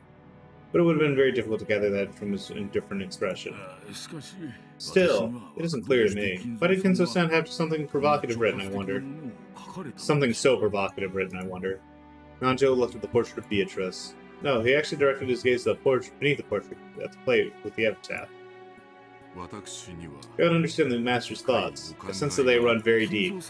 For as long as I can remember, whenever Kinzo-san played chess, he would always make moves based on some far-sighted reading of the board. Yes. Sometimes even moves that were incomprehensible. For an average person like me, it's impossible to see through to whatever he's playing. I personally suspect this may be some sort of will from the master. He most likely intends to entrust his assets in the family headship to whoever manages to comprehend it. hoping that the danger of some outsider like myself solving it would force the four siblings to work together and solve the riddle. Could be something like that, then. No. Kinzo-san may rudely discourage his children, but he might also be hoping that the siblings would repair their relationship. No. Genji. Even Genji's like, fuck no. If, as Nanjo said, this epitaph had been written to repair the relationship between the siblings, how heartwarming that would be. However, Nanjo and Genji both knew that this was one thing that could never be the case. Here were the two who had held the longest relationship with Kinzo, more trusted than his blood relatives, and even they could not guess at Kinzo's true motive. The master is always saying that the right to challenge the riddle is granted to everyone, whether they are a member of the family or not. How about you, Dr. Nanjo? No, it's a little hard to understand this senile old man. Actually, I wrote up this epitaph down in my notebook at one point in time. Night after night, I would try to solve it before going to sleep, but that truly is hard. I believe I shall continue providing me with enjoyment for the rest of my days. What about you, Genji-san? I am nothing more than furniture that serves the master. Gold and assets are useless to me. My, you are a humble person. That's why Kinzo-san trusts you so much. If so, I am honored. Nanjo laughed lightly in response and once again looked at the epitaph. Behold the sweet fish river, running through my beloved home of old. You who seek the golden land, follow its path downstream in search of the key. That which is written on the epitaph of a portrait by my beloved witch Beatrice is as follows. Behold the sweet fish river, running through my beloved home of old. You who seek the golden land, follow its path downstream in search of the key. As you travel down it, you will see a village. In that village, look for the shore the two speak of. There the key to the golden land sleeps. You who have laid hand upon the key must journey as follows to the golden land. On the first twilight, sacrifice the six chosen by the key. In the second twilight, those who remain shall tear apart the other two who were close. In the third twilight, those who remain shall praise my noble name. In the fourth twilight, gouge the head and kill. In the fifth twilight, gouge the chest and kill. In the sixth twilight, gouge the stomach and kill. In the seventh twilight, gouge the knee and kill. That one seems a little less lethal. That one seems like slightly, like maybe. Sounds painful. Yeah. On the eighth twilight, gouge the leg and kill. On the ninth twilight, the witch revives and none shall be left alive. On the 10th twilight, the journey ends and you shall reach the home of gold. Wow. There's a lot of killing in this episode. Yeah, there's like five nights of murder. Well, I mean, what the fuck? Well, I mean, actually, there's 1, 2, 3. Wait, 1, Yeah. 2, 3. Yes. Technically, 3 of these do not have murder. I'm going to say that the witch coming back to life is not a murder. But it's just that everyone's already dead. Oh my god, 5 nights is a metaphor. They need to go to the abandoned pizzeria. The witch shall praise the wise and bestow 4 treasures. One shall be all golden lands gold. One resurrects all the dead people's souls. One even revives all the love they possessed. And one for the witch to eternally rest. Rest in peace, my beloved witch, Beatrice. Damn, that shit's long as fuck. Did the eyes just move on the painting? I don't know, actually. I wasn't looking. Swear to God, maybe it was just like the color filter changing a little bit. Beach time. Anyways, fuck all that. Beach time. Beach time. So on the 12th twilight, the journey shall end, and you shall reach the golden land. You really are diligent, Maria. Oh, she hasn't memorized. You did a good job taking notes on all of remembered this. all of that killing. Ugh. I forget a lot, so I write things down. Write things down like Mama said. There's a notebook inside the handbag that Maria was always carrying around. Beatrice's epitaph was copied onto it. Thanks to that, you were all able to challenge the puzzle of the epitaph while hearing the speech. Jessica and the others, this was a puzzle they had already tried to solve several times, and already gotten bored with. It was the first for me. I was so excited I couldn't stop. It really tickled my male sense of romance. Oh. Let's start with the first line. Behold the sweet fish river, running into my beloved home of old. Where was grandfather's old home again? Heard that before the war, the Ushurumi family had a mansion near Odawara. So that said, you'd have to know about a sweet fish river that flows through Odawara, right?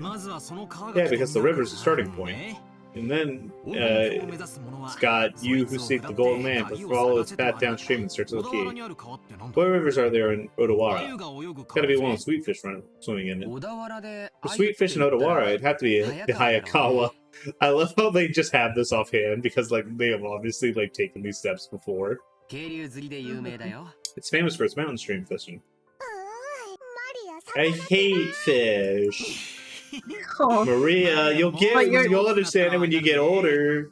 I think this is Maria, about you're Japanese. You gotta like fish. what other. You don't have many other options, my man. You'll be all lick, lick, lick, lick, lick. Salty roasted sweet fish.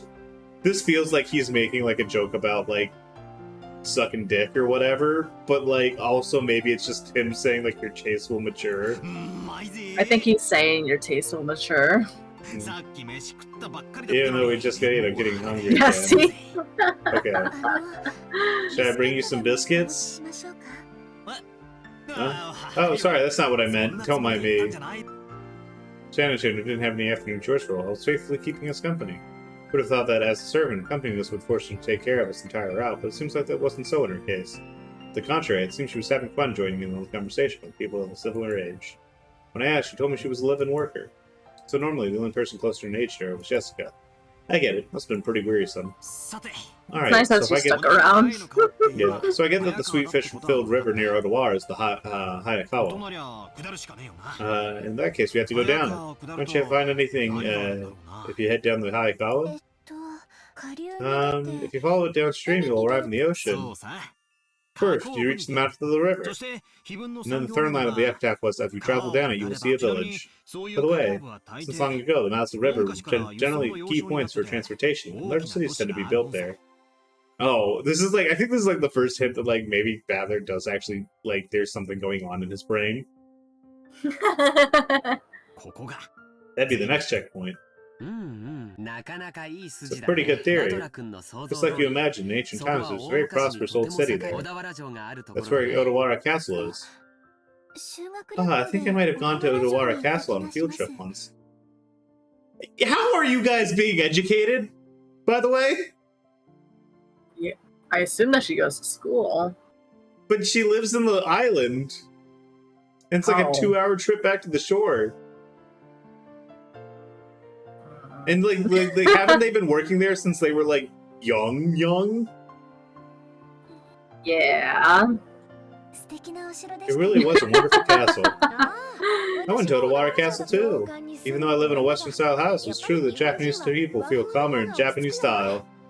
See, if Jessica can do it, everyone else on the island can do it. Yes. Ooh, I think castles are boring. Theme parks are better. True. Wait, Disneyland goes hard. When she's right, she's right. Once again, all hail Maria. I will never doubt you, my perfect queen. Exactly. I see. Alright. If we find the gold, the great Badler-sama will generously reserve a whole theme park for a day and let you play all you want. Still, Odawara Castle. Hidden gold of Odawara Castle. Ooh, kinda has the right ring up to it, don't you think? Well, we figured out that much when we tried this 2 years ago. The village down the river from the sweetfish, where the sweetfish swim in Odawara. Figures that it was probably somewhere near Odawara Castle. Problem is the next line. Alright, let's see where your strange reasoning can take you. Jessica grinned broadly. It's like she was saying that if the puzzle could be solved easily, she would have found it long ago. Damn it, I'll definitely find it and keep it all for myself. The fourth line. That village, look for the shore the two speak of. I don't know what it means by the two, but anyways, the shore. What does it mean by the shore? Is there any place near there with shore in its name? I've heard there's a place called Sogakishi in Odawara. Sure. I really love how they're like, okay, we need to get this, we need to get like the pronunciation system in there. because there is going to be a lot of like pun-based or like wordplay-based Japanese puzzle stuff happening in this game. Oh, you sure know a lot. So what does that mean? Shana-chan, are you also after the gold and trying to solve the riddle? That makes rivals. It's not like I'm interested in gold, she says, interested in gold and embarrassed by the fact that she's interested in gold. I know, she's blushing and everything. Just that George-sama told me about it before. Because we reached the same conclusion 2 years ago. We even went and laid out a map and looked it up. It's about 5 kilometers to the north of Odawara Castle. There's certainly a place called Sogakishi there. But after that, we got stuff. Fifth line doesn't say where the key is hidden in that place. Rie-chan, could you read it for us? Ugh. There, the key to the Golden Land sleeps. Yeah. Yeah! Yeah! Sogakishi is... No, praise, say good job, Jessica. Jessica, tell Maria she did a good job. Sogakishi is probably large. There wasn't ever any house built there by the Ushiromiya family. No hint to where the key is hidden in that huge area. We pretty much have to throw in the towel. Yeah, you're right. And without the key, we can't advance to the next line. Yoroshanaki, what kind of place is Sogakishi? Not sure. Never been there, so I don't really know. But according to the map, it's in the mountains. Pretty sure it was at the base of Mount Asama. Something doesn't sit right with me here. Aren't puzzles for the hiding place of treasure meant to be a bit more exact than this? I get the feeling we're barking up the wrong tree with Sogakishi. I don't know about that. Sogakishi looks suspicious to me. There might be some house there we don't know about. The grandfather lived in when he was a kid. In the first line did go on about his beloved home of old. Shannon, grandfather was be pouring drinks and stuff for him a lot, right? Haven't you ever been made to listen to stories from his past? Master almost never speaks of his past. However, I've heard him speak of the Great Kanto earthquake that almost destroyed the Ushiromiya family as though it had nothing to do with him. But he might have been living far away from the Kanto area. The Ushiromiya main family might have been living in Odawara, but the branch families probably weren't limited to that. Grandfather often called himself a branch of the branch family, at least connected to the succession, after all. So in other words, the beloved home of the old might not be Odawara at all. Never even asked grandfather about... I've never even asked about grandfather's old home. He probably won't give it away if he did. So-called beloved home of old is referring to the Ushiromiya family's roots. The Odawara theory is wrong from the beginning. Of course, this doesn't remove the possibility that it was Sogakishi. For example, he could have lived in Odawara when he was very young, but then moved far away later. Maria's like, man, I just read it, it's neat. I like wishes. Yep. I don't She's get like, what you're bro, it's talking not that about. deep. We had been completely left out of the conversation. Now she stopped puffing out her cheeks in boredom. Aww. Well, basically, if we can't decide where to start our golden game of truths and ladders, we can't even begin to play. So wait, the first 5 lines, the thing we're searching for is a key, right? You can enter a door even without a key, just by busting right through it. Can't we just throw away the first 5 lines and start figuring out the rest? Ooh, I haven't thought of that. Oh well, we're just killing time anyways. Let's hear the rest of your reasoning. The next part quickly becomes disturbing. Yeah, like, let's talk about all the murder. Chen and Chen frowned slightly. They're looking back in Ray's notebook to recall what was written there. Alright, I agree. On the first twilight, sacrifice the 6 chosen by the key. Sure does get horrible quickly. Second twilight says to tear apart the 2 who are close. Does that mean to make them break off their romance? Or literally tear them apart? I don't know, but either way, it's pretty disgusting. Even if we ignore the meaning of that second line, the first twilight it's 6 people. Now the 4th through 8th nights it's 5 people. So at least 11 people must become sacrifices. Give me 1 second here. What's 1, 2, 3, 4, 5, 6, 7, 8, 9, 10, 11, 12. So there's just enough. Like, if you were just talking family members, there's just enough for 12. 12. Just Sorry, I was for, looking at recipes. They're saying that the body count's going to be 11 by the end of it. I'm counting just the main family. That's 12 people. That's enough for 1 person to be left after everything, plus any of the servants. Yay! Sacrifices to revive Beatrice. Normal. See, sacrifices to bring back the witch. This can take it back that way. As a result, the witch revives in the ninth twilight. This last part is glorious. On the ninth twilight, the witch revives and none shall be left alive. So everyone dies in the end anyways. And it's got the goal of finally being reached on the 10th twilight that follows. Not sure anyone shall reach the Golden Land if everyone's dead. This is just like Fate's Day Night. Incredible. Historically significant buildings can't really compete with rides. That's true. Like, listen, if you could like take me through like Space If you're Mountain, not, it can. No.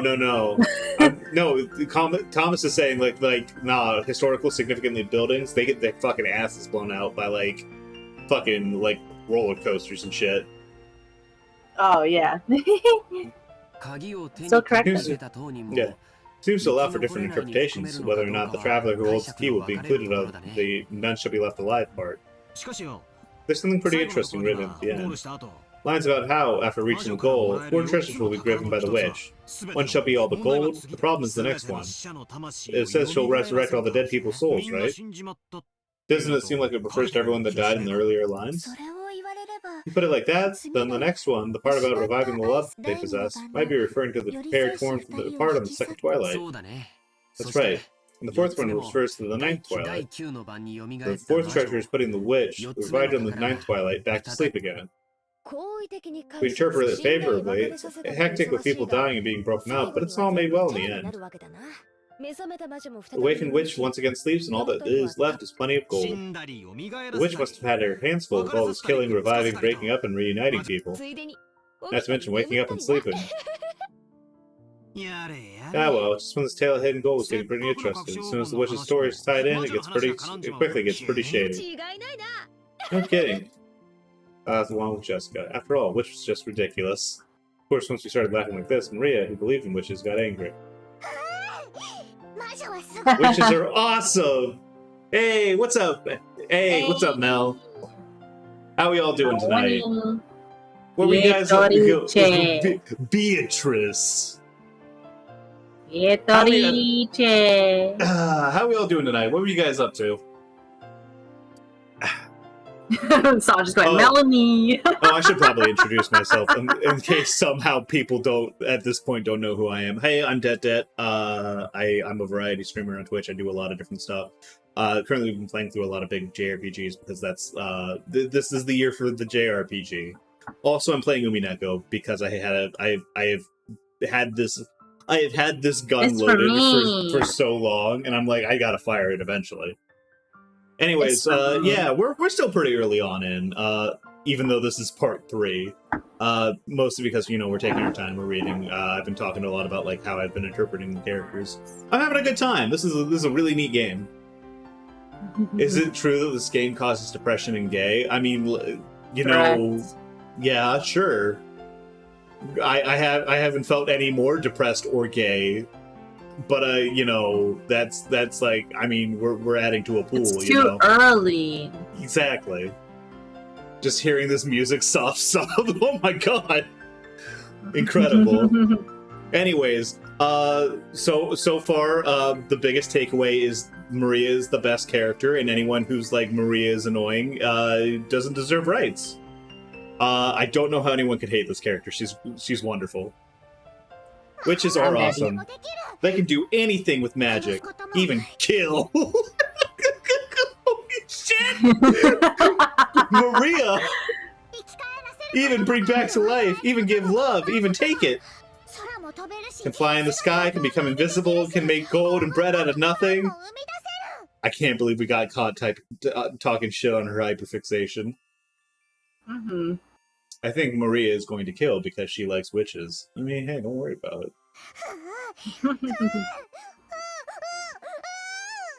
I love you, Maria. You're so cool. Oh no. My bad, it's just a joke. Jessica apologized, sticking out her tongue, but Maria didn't accept it. She grabbed the notebook back out of my hands and opening the door to the other pages, I don't know why it's the door. Opening to the other pages, tried to prove that witches existed. Pages had colorful illustrations of witches drawn on them, and conveyed the fantastical images that Maria had of witches well. They were not depicted on the normal sinister, crooked-nosed hags flying around on brooms, but as dreamlike people with mysterious powers who could do anything and wore beautiful dresses. Just like you would expect from an imaginative young girl. She sounds... Sure, are we being shown her witch Sona? Original character, do not steal! Game devs, what the fuck? Why not draw this? I need to see this. I need to see Maria's witch Sona. Dancing through the sky, crossing a rainbow. Dancing around all night with magical teacups and teapots that would never get empty no matter how much you poured out of them. With a flourish of their wands, the stars in the sky would become candy and pour down. And flowers produced sweets would bud by the roadside. Maria witches were the sole thing that would give form to the magical dreams that so captivated her. The last thing enriching her reality, which revealed more and more of its bland nature to her with every inch she grew. That was why Maria believed in witches. She didn't want the dream to be insulted. And as for that very reason, she did not want the epitaph, which affirmed the existence of witches, to be insulted. Because the witch Beatrice is Maria's dream. The Maria-chan, this is not something that points to the hiding place of the gold, but to magic to revive the witch. It is neat that she's approaching this from, she's approaching this from, Kinzo's point of view, which is fuck the gold, what I care about is the witch. Yeah. Someone's gotta be on his side, I guess. Yeah, I guess. Because no one else is. The youngest and the oldest aligned in purpose. So it was the single bridge between Maria and the witch. Maria was very angry and clung onto George Aniki. Jessica and I scratched her head and apologized. Might not be possible to smooth things over again like the time she got mad in front of the portrait. Maria didn't want to be easily consoled. Jessica and I hung our heads wondering what we could do. Shannon timidly opened her mouth in her place. Maria-sama, did you know? There's a ghost story about Beatrice-sama that is passed down among the servants. Ooh. Yeah, that's right! Shannon, tell us about it. I don't really know, but it's apparently pretty famous among the servants. What's this? Ghost story? Balor looks scared. Yes. It seems it's a story from before we were born. I've also heard it from Mother. Yes, it has been passed down since the mansion was first built on this island. Servants of that time whispered the mansion in two masters, one of the day and one of the night. The tale of Shannon told. It's just like a typical campfire ghost story. There was a forest with a witch living in it. And inevitably, that witch was going to pay the mansion a visit. At some point, this ghost story naturally spread it up between the servants. Doors and windows they were sure they had shut or locked would be open when they came around to double check. Lights they had definitely turned off would be on. And lights they had definitely turned on would be off. Things would disappear from when they had been placed, and things would appear when no one had any memory of putting them there. When any of these things happened, the old servants would say that the witch had visited the mansion invisible and played pranks. Ooh, see, she exists! Beatrice exists! Yeah, she exists. Beatrice. I remember often being unable to find my bag before heading to school. Maria puffed out her chest with an ooh as this the final proof that the witch existed. If I said it out loud, Maria would probably be hurt again, so I didn't, but... I mean, when you hear that kind of story everywhere, depending on the place, it might be blamed on fairies or something. It's just that, on this island, they call it the witch. Of course, you would expect that walking around a vast, elegant mansion at night would be a little unsettling. It's an island devoid of people. Since the mansion is so drafty, walking around in the night like a thunderstorm would certainly be eerie. In addition, some servants have also seen will-o'-the-wisp and glittering butterflies dancing around. I don't know what you're talking about. I've never seen butterflies once in this game. Canon also said he saw something like that when he went patrolling one night. And recently, the servants have been talking about a strange footsteps inside the mansion near midnight. Inside? We have witches together that Beatrice-sama from the portrait sometimes makes herself invisible and walks through the mansion. It happened a long time ago, but I have also heard those kind of footsteps while patrolling at night. Ooh, that's scary. It's like, I don't know. That's scary. I don't know. But there's nothing to be afraid of, you know? Beatrice is another ruler of this mansion, separate from the master. So she won't do anything bad as long as you respect her and don't act oddly afraid. That's fairly confident, Shannon. However, she's fearsome if you don't respect her, right? Yes, I heard that someone who quit just before I began working after falling down the stairs and receiving a large injury to their back had been speaking badly of Beatrice-sama. Because of that, there had been a rumor between the servants that Beatrice-sama's anger had been brought down upon this person. Oh. Anger will definitely be brought down on Battler and Jessica. I love how she's like, so they're fucked. They're really fucked. This makes sense. I'm sorry. I don't want to hear your anger brought down on me. I apologize, Maria. Of course, I also apologize to the witch. I'm sorry, Beatrice-sama. Please forgive an outsider's nonsense. I'll apologize as well. I'm sorry, Beatrice-sama. Will the witch be able to forgive us now? Even she's like, man, I don't know. You guys were talking some mad shit. Don't know. Witches are fickle, so they forgive when they forgive, and they don't when they don't. That's no good. Maria-chan, isn't there some kind of charm that can prevent Battler-kun and Jessica-chan from having Beatrice-sama's anger brought down upon them? Maybe something to ward off magic? Why? I want Maria to be like, why would I ever want to do something like that? Why would I ever want to make something like that? Anti-magic? No. What? George was trying to revive her self-esteem. I was once again forced to admire his ability to comfort children.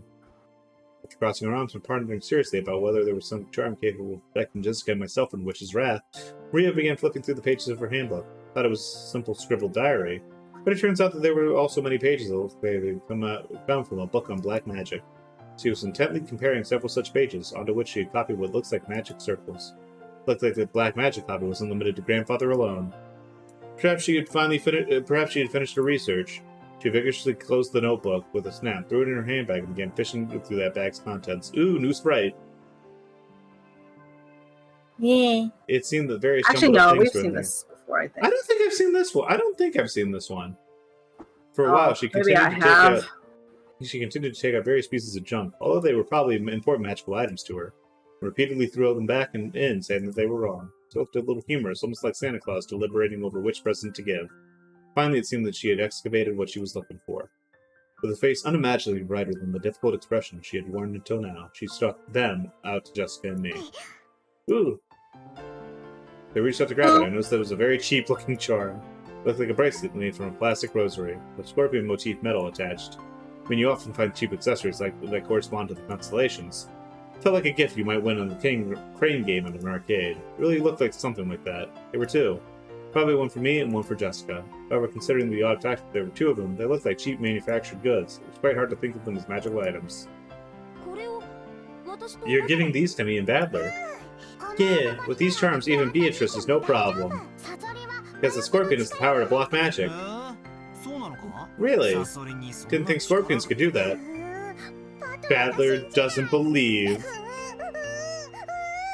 I had inflamed Maria again because I said too much. Battler, you gotta learn to shut the fuck up.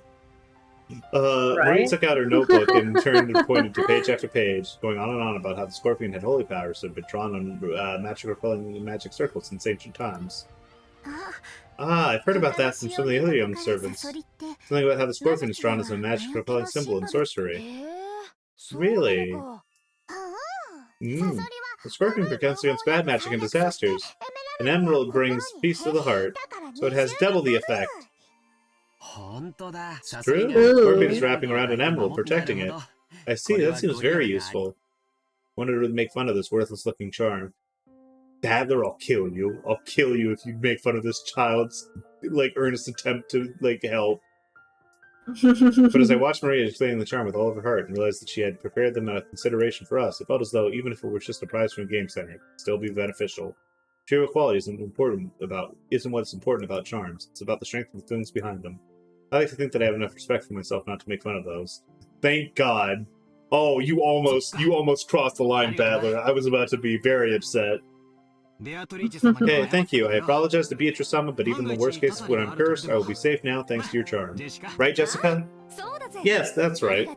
Thank you, Maria. Wear it on your arm whenever you want a peaceful heart. If you put it in your wallet, money won't go down. I'm not sure about that one. You hang it from a doorknob, bad things can't get in. Really useful charm. What an incredible effect. If it's a charm like Maria, if it's a charm that Maria-sama can recommend with confidence, I'm sure it will be reliable. I agree, actually. Unironically, I agree. As Shannon-chan chapped her hands together lightly, Maria stuck out her chest. She was completely cheered up again. We'll keep her in this good of a mood. It would probably be worth it to let Maria lead the discussion for a little while longer. When you think about it, she hadn't shared in our excitement when we talked about the gold sudden location, so I think she got a little bored. While eating the cookies that Kumasawa-san baked, Jessica and I had asked Maria about this and that about black magic. Maria happily chatted away in response to her questions. For each one, George Aniki and Sharon-chan would act surprised and agree with everything she said. The color of the clouds in the sky grew progressively heavier, but the cousins really enjoyed communicating freely with each other after 1 year of separation. That's sweet. That's really sweet. Did I just feel a drop on my forehead? Huh? Oh, you might have. George Aniki rubbed his forehead and looked up at the sky. Considering the color of the sky and the dampness of the air, raindrops could easily start falling down at any moment. It also seemed like the wind had gotten a little stronger. I didn't feel a drop. I'm the only one. That's because she's wearing that scorpion charm. Calm down, neither did I. Others, I'm sure it'll rain so much tonight that everyone will get the same amount of raindrops. That's right. Maybe we should head back soon? Sharon-chan looked down at her watch. It may have already well been into the evening. Time to get back to work already? Yes. I enjoyed this time I spent with you all. Thank you very much. Thank Kumasawa-san. Thanks for the cookies. Alright everyone, help out with the cleanup. Sharon-chan declined her help, saying that this was a servant's job. Picking up a drop fork for the waitress has to is like my purpose in life. You know what? You know what? Yeah, okay. He's coming back. He's making his way back up there. Like every time I listen to like Battler's internal narration and just like listen to his perspective on things, I'm like wildly varying between like it's so over and we're so back.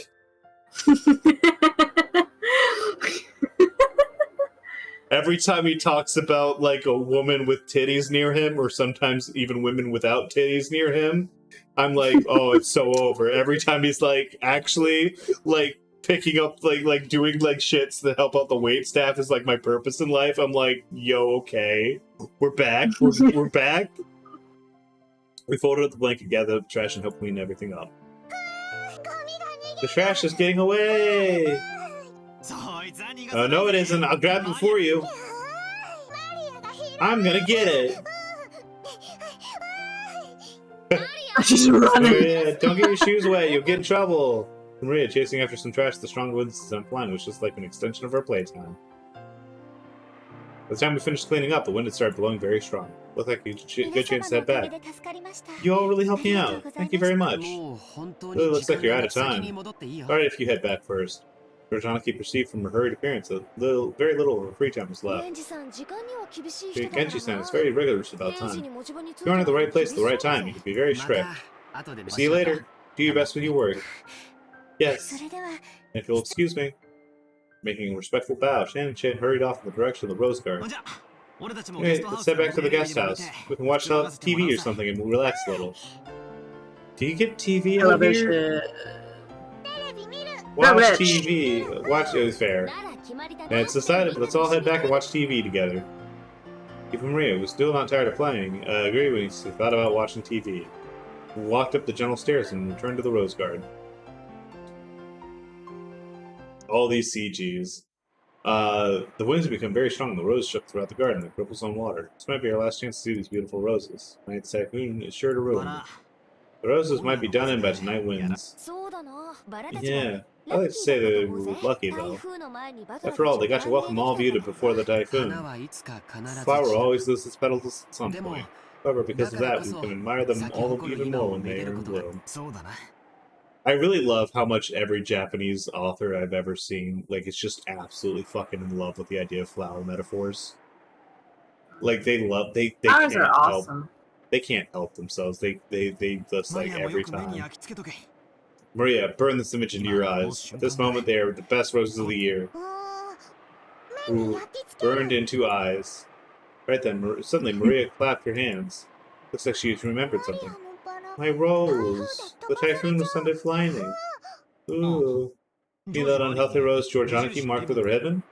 It seems that Maria remembered where the rose was. She ran at full speed. The rest of us followed her. Where was that again? Sure, it was somewhere around here. Searched everywhere around that area, but after all, it was just a single flower with all these roses. Even though we knew it was somewhere close by, it wasn't proving easy to find.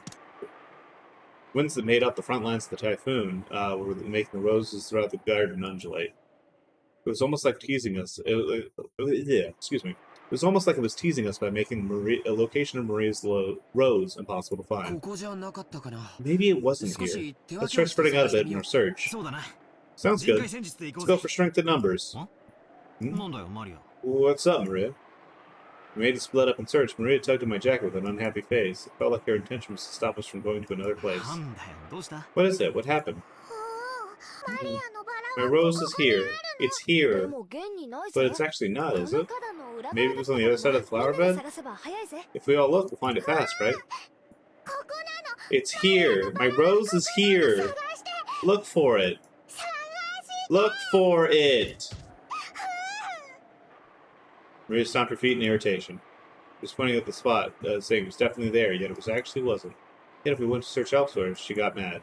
We were at a loss for what to do. Well, we would have to stay with Maria. Whoops. And then pretend to search through the rose thicket.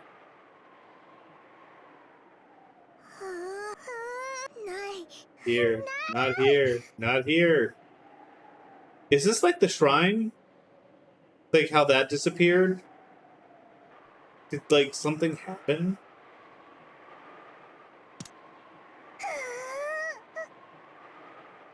Maybe she's saying it shouldn't be here, but it isn't. Maria became increasingly ill-tempered. Oh man, Maria is really losing her temper. Maria sometimes starts to really care about really pointless things. She gets what she wants, that's alright, but she can't find something that isn't there. It's not good. So we were starting to despair for a way out of the situation. Maria shouted out loudly. Mama! In the direction she was waving her hand, Auntie Rosa's figure was visible. Maybe she wanted to look at the rose garden one more time before the typhoon came. Maybe she had some business at the guest house. Auntie Rosa was coming from the mansion. She quickly noticed her daughter's voice and came over. Oh my, what happened, everyone? Are you looking for someone? Look for it. Mama, you look for my rose too. Your rose? We found an unhealthy rose around here and I marked it. We tied a candy wrapper or something around it, tight. But Maria, if I remember correctly, was growing right in front and really stood out, didn't it? Must have grew her legs and ran off somewhere. It must be somewhere else. Aren't you just remembering it wrong? It is here. It is here. Badler doesn't believe. For the umpteenth time, will you please stop with the ooh nonsense? Mama will look for it, so stay quiet. Oh, she really fucking hates her daughter. Oh, man, every time I see them interact, I'm just like, oh, maybe I was, like, thinking, maybe I was just, like, a little bit, like, every time I see it, like, this is the only time she's, like, ever, like, outwardly mad at people without having to, like, force it out of her. I was a little surprised to see Auntie Rosa, who had only ever seen as gentle, get angry. Auntie Rosa began searching as well, so we went along with her for the time being, but we were already more than sure it wasn't around here. Auntie Rosa, who also realized very quickly that it wasn't here. The rose isn't here. Did you mistake this place for somewhere else? There are so many roses around. That's wrong. It is here. Mama doesn't believe. I do believe you, that's why I'm searching. But it isn't here. But it is here. It is here, but it isn't here. Okay, so this is absolutely magic. So, like, this is absolutely, like, they somehow in the course of, like, walking back had, like, or maybe, like, when the storm came, they went into somewhere that is, like a different version of the mansion, like Beatrice's mansion or something like that.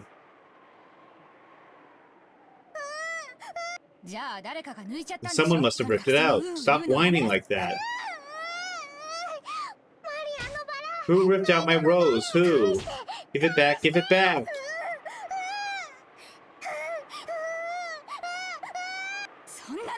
How should I know? Stop it, stop that whining!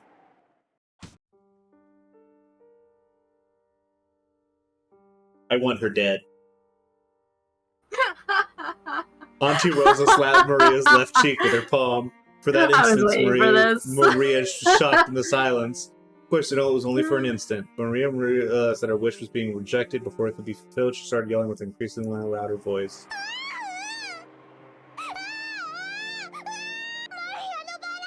My rose. My rose.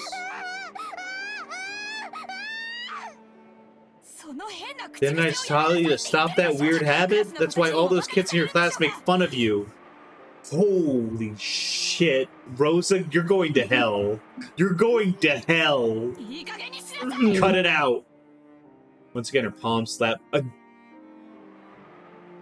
Crazy to do this in front of the cousins. Crazy. I know.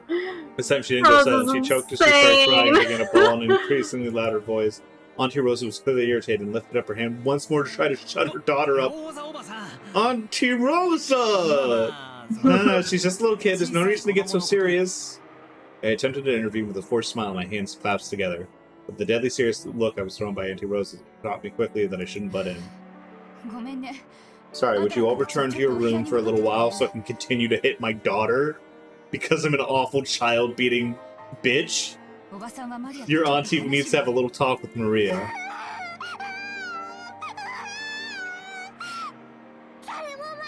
No one believes in my rose, even though it was here. Look for it. Look for it. Here, it was here. Oh, this is fucked. Oh, this is so fucked. But it's not here. Then you must be confusing it with somewhere else, mustn't you?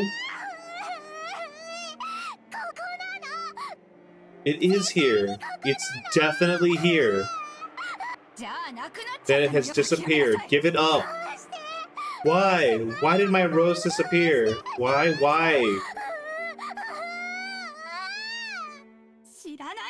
I don't know that, so stop saying ew. Auntie Rosa once again raised her hand and, overrun by emotion, slapped Maria's cheek. It was so strong it knocked Maria... It was so strong it knocked Maria over. Oh, I'm... Auntie Rosa, even if she is your daughter, you shouldn't be violent like that. I stepped between them and corrected Maria, who was still on the ground crying. Ooh. There are other problems between parent and child, and you know my business as an outsider. But I wasn't brought up to just silently observe something like this. Don't you think it's weird, Batra-kun? Do you have any girls at your school who mutter, ooh? Well, I mean, I'm in high school.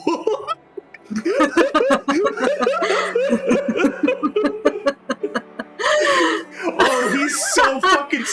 Oh, he is so fucking stupid.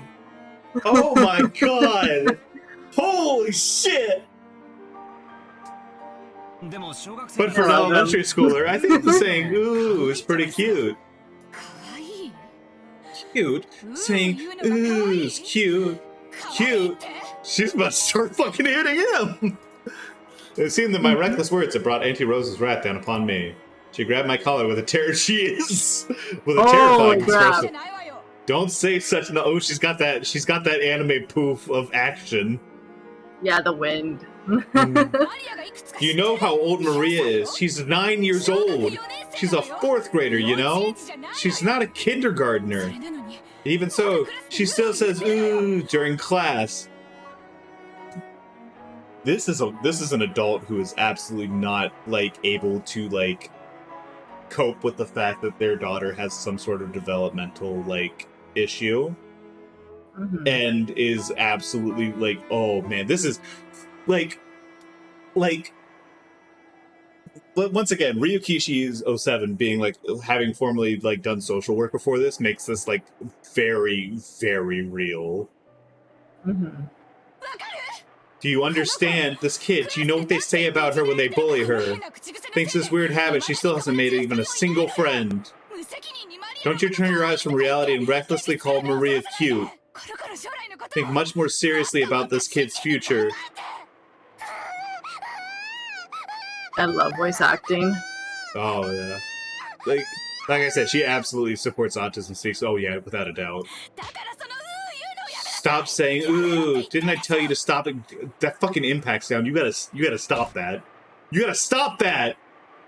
As Auntie Rose struck Maria's quivering head from which an increasingly unsatisfied voice was rising. I tried to stop her, but she thrust me away. My back collided with George Aniki. Long time ago, Ranty Rose also thought of it as nothing more than one of Maria-chan's baby words. George, I'm actually Thanks, George, for this backstory. George, the fact that you are not stepping in to do anything about this is same with Jessica, is actively making you guys worse characters in my estimation. I genuinely think less of both of them for this. But now she's midway through elementary school, so the fact that it hasn't been fixed has bothered her a lot recently. Like it matters what kind of words she uses. Can't become a proper member of society like that. So even though it's not a pleasant scene to watch, this is a problem between mother and child.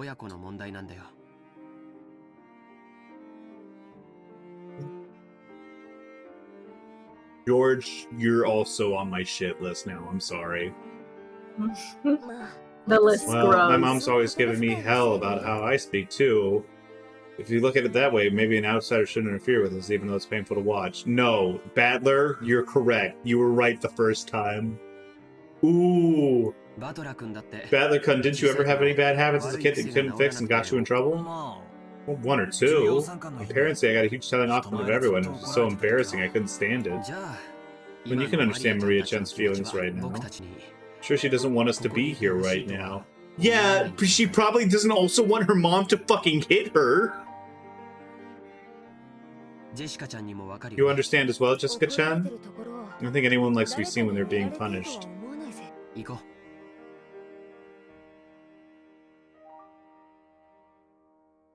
Go to hell, George.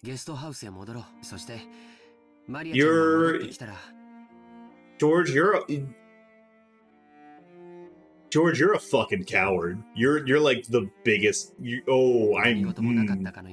Let's welcome her as if nothing happened. That's probably for the best, isn't it? No, it's not. You're normalizing abuse, George. We thought George Anaki's point was probably correct, and if we could use that correct sounding reason to justify a retreat from this painful scene, that was probably enough for us. This scene would have gone better if Battler was by himself. Yeah, probably. Jessica and I nodded at George Anaki and we all left. Called towards Maria that we were going to head to the guest house. But it didn't seem to reach her ears. We felt guilty and shameless even saying it. In that case, look by yourself as much as you want. Mama doesn't care.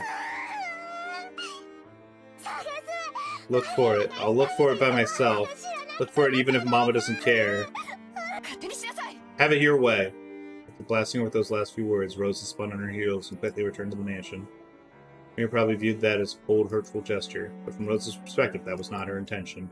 Because the hand which so emotionally struck Maria's cheek was still numb. Because if she stayed there screaming, she might again be taken over by her emotions and continue slapping her daughter's cheek over and over. After Rosa left, only Maria was in the rose garden all alone. The wind began to blow stronger and stronger, and every once in a while a raindrop would fall on her forehead. However, Maria couldn't leave that place, not until she found that poor withering rose. It had definitely been there, and yet it wasn't there. Even though she knew the place, even though that this was it wasn't there. Maria, while bitterly staring at the place it was supposed to be, thought frantically. Maybe the angle I'm looking at is wrong. Maybe the height I'm looking from is wrong. While gazing at a single point, Maria repeatedly changed her position and continued to stare. The wind was getting increasingly stronger, but Maria kept looking for that rose in front of the flower bed.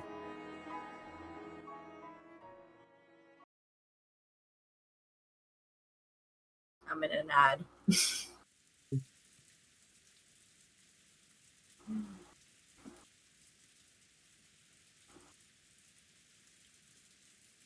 Holy crap, it's like a minute long. Anyways, Rosa revealed.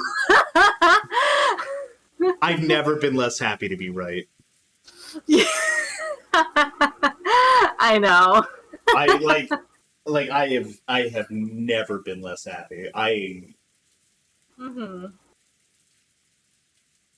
That poor fucking girl. Battler, you get points for kind of stepping up, but then you backed out because everyone else was like, let's not fucking deal with it. That'd be hard. He's in a tough situation. I mean, listen, I get it. I understand that Battler's in a tough situation there. I don't not empathize with that. And I also like as much as I really hate George in that moment, I can also kind of understand where he's coming from. but like he's making that's a wrong call, and that's made because, and that kind of call is made because like there it's made because you don't want to involve yourself in a situation that might be like inconvenient for you. Like that's one of those things where like you can justify it by like oh, the perception of like whatever, and like jump through all these hoops, but this is because you don't want to have to deal with the fallout of having to like confront something that is wrong in front of you. I don't know if we should keep going or if we should end here. This feels like a really terrible place to end. But also there's work in the morning still. Okay, yeah. Let's go ahead and call it here, because that's the end of the scene, and that's like a big stopping point. Man, yeah, it's absolutely like it's absolutely sort of a bystander effect sort of thing. But like I don't know, the fact that like, and maybe the fact that like they know it's been happening, because like clearly this is not like a new development for Jessica or like George. Like they're kind of locked in at this point, and like they know. Yeah, exactly. Like they knew about this. They know that this has been happening. This was not a surprise to them. They weren't shocked to see it. They weren't like they didn't have like Battler's reaction, right? Yeah. Which means that like they've known about this for a while, and if they take action now, it's like, why didn't they take action before? And like there's also like that layer of stuff. It's like decisions like that can carry inertia, because if you don't act initially, or if you act incorrectly initially, you still kind of want to go for it anyways. And like, because like that would mean admitting to yourself that you were wrong back then, or that like you were like, and then that comes with its own level of shame, and it's much harder for a person to like get out of that mindset, I guess.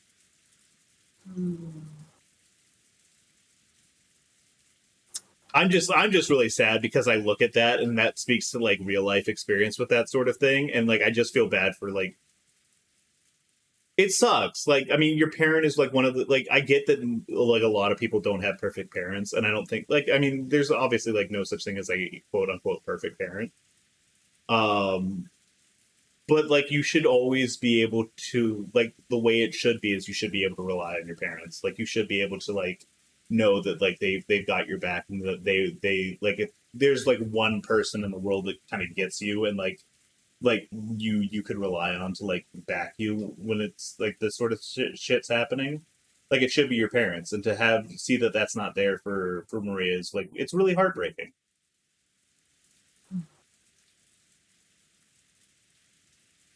Anyways, I'm sorry, I don't want to like get too like fucked up about it, but like, man, oh boy, I tell you what, Rosie, you're going to hell.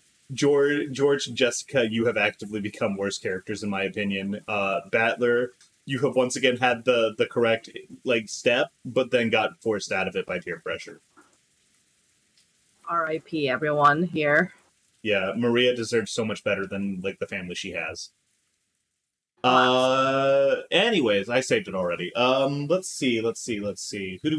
Who's live tonight? What's going on? There is fucking nobody. There is nobody live. Actually, wait, there's Mint Costello, the one like lady who's like playing Disco with, Elysium. Yeah, like the one lady who's like good friends with Henamimi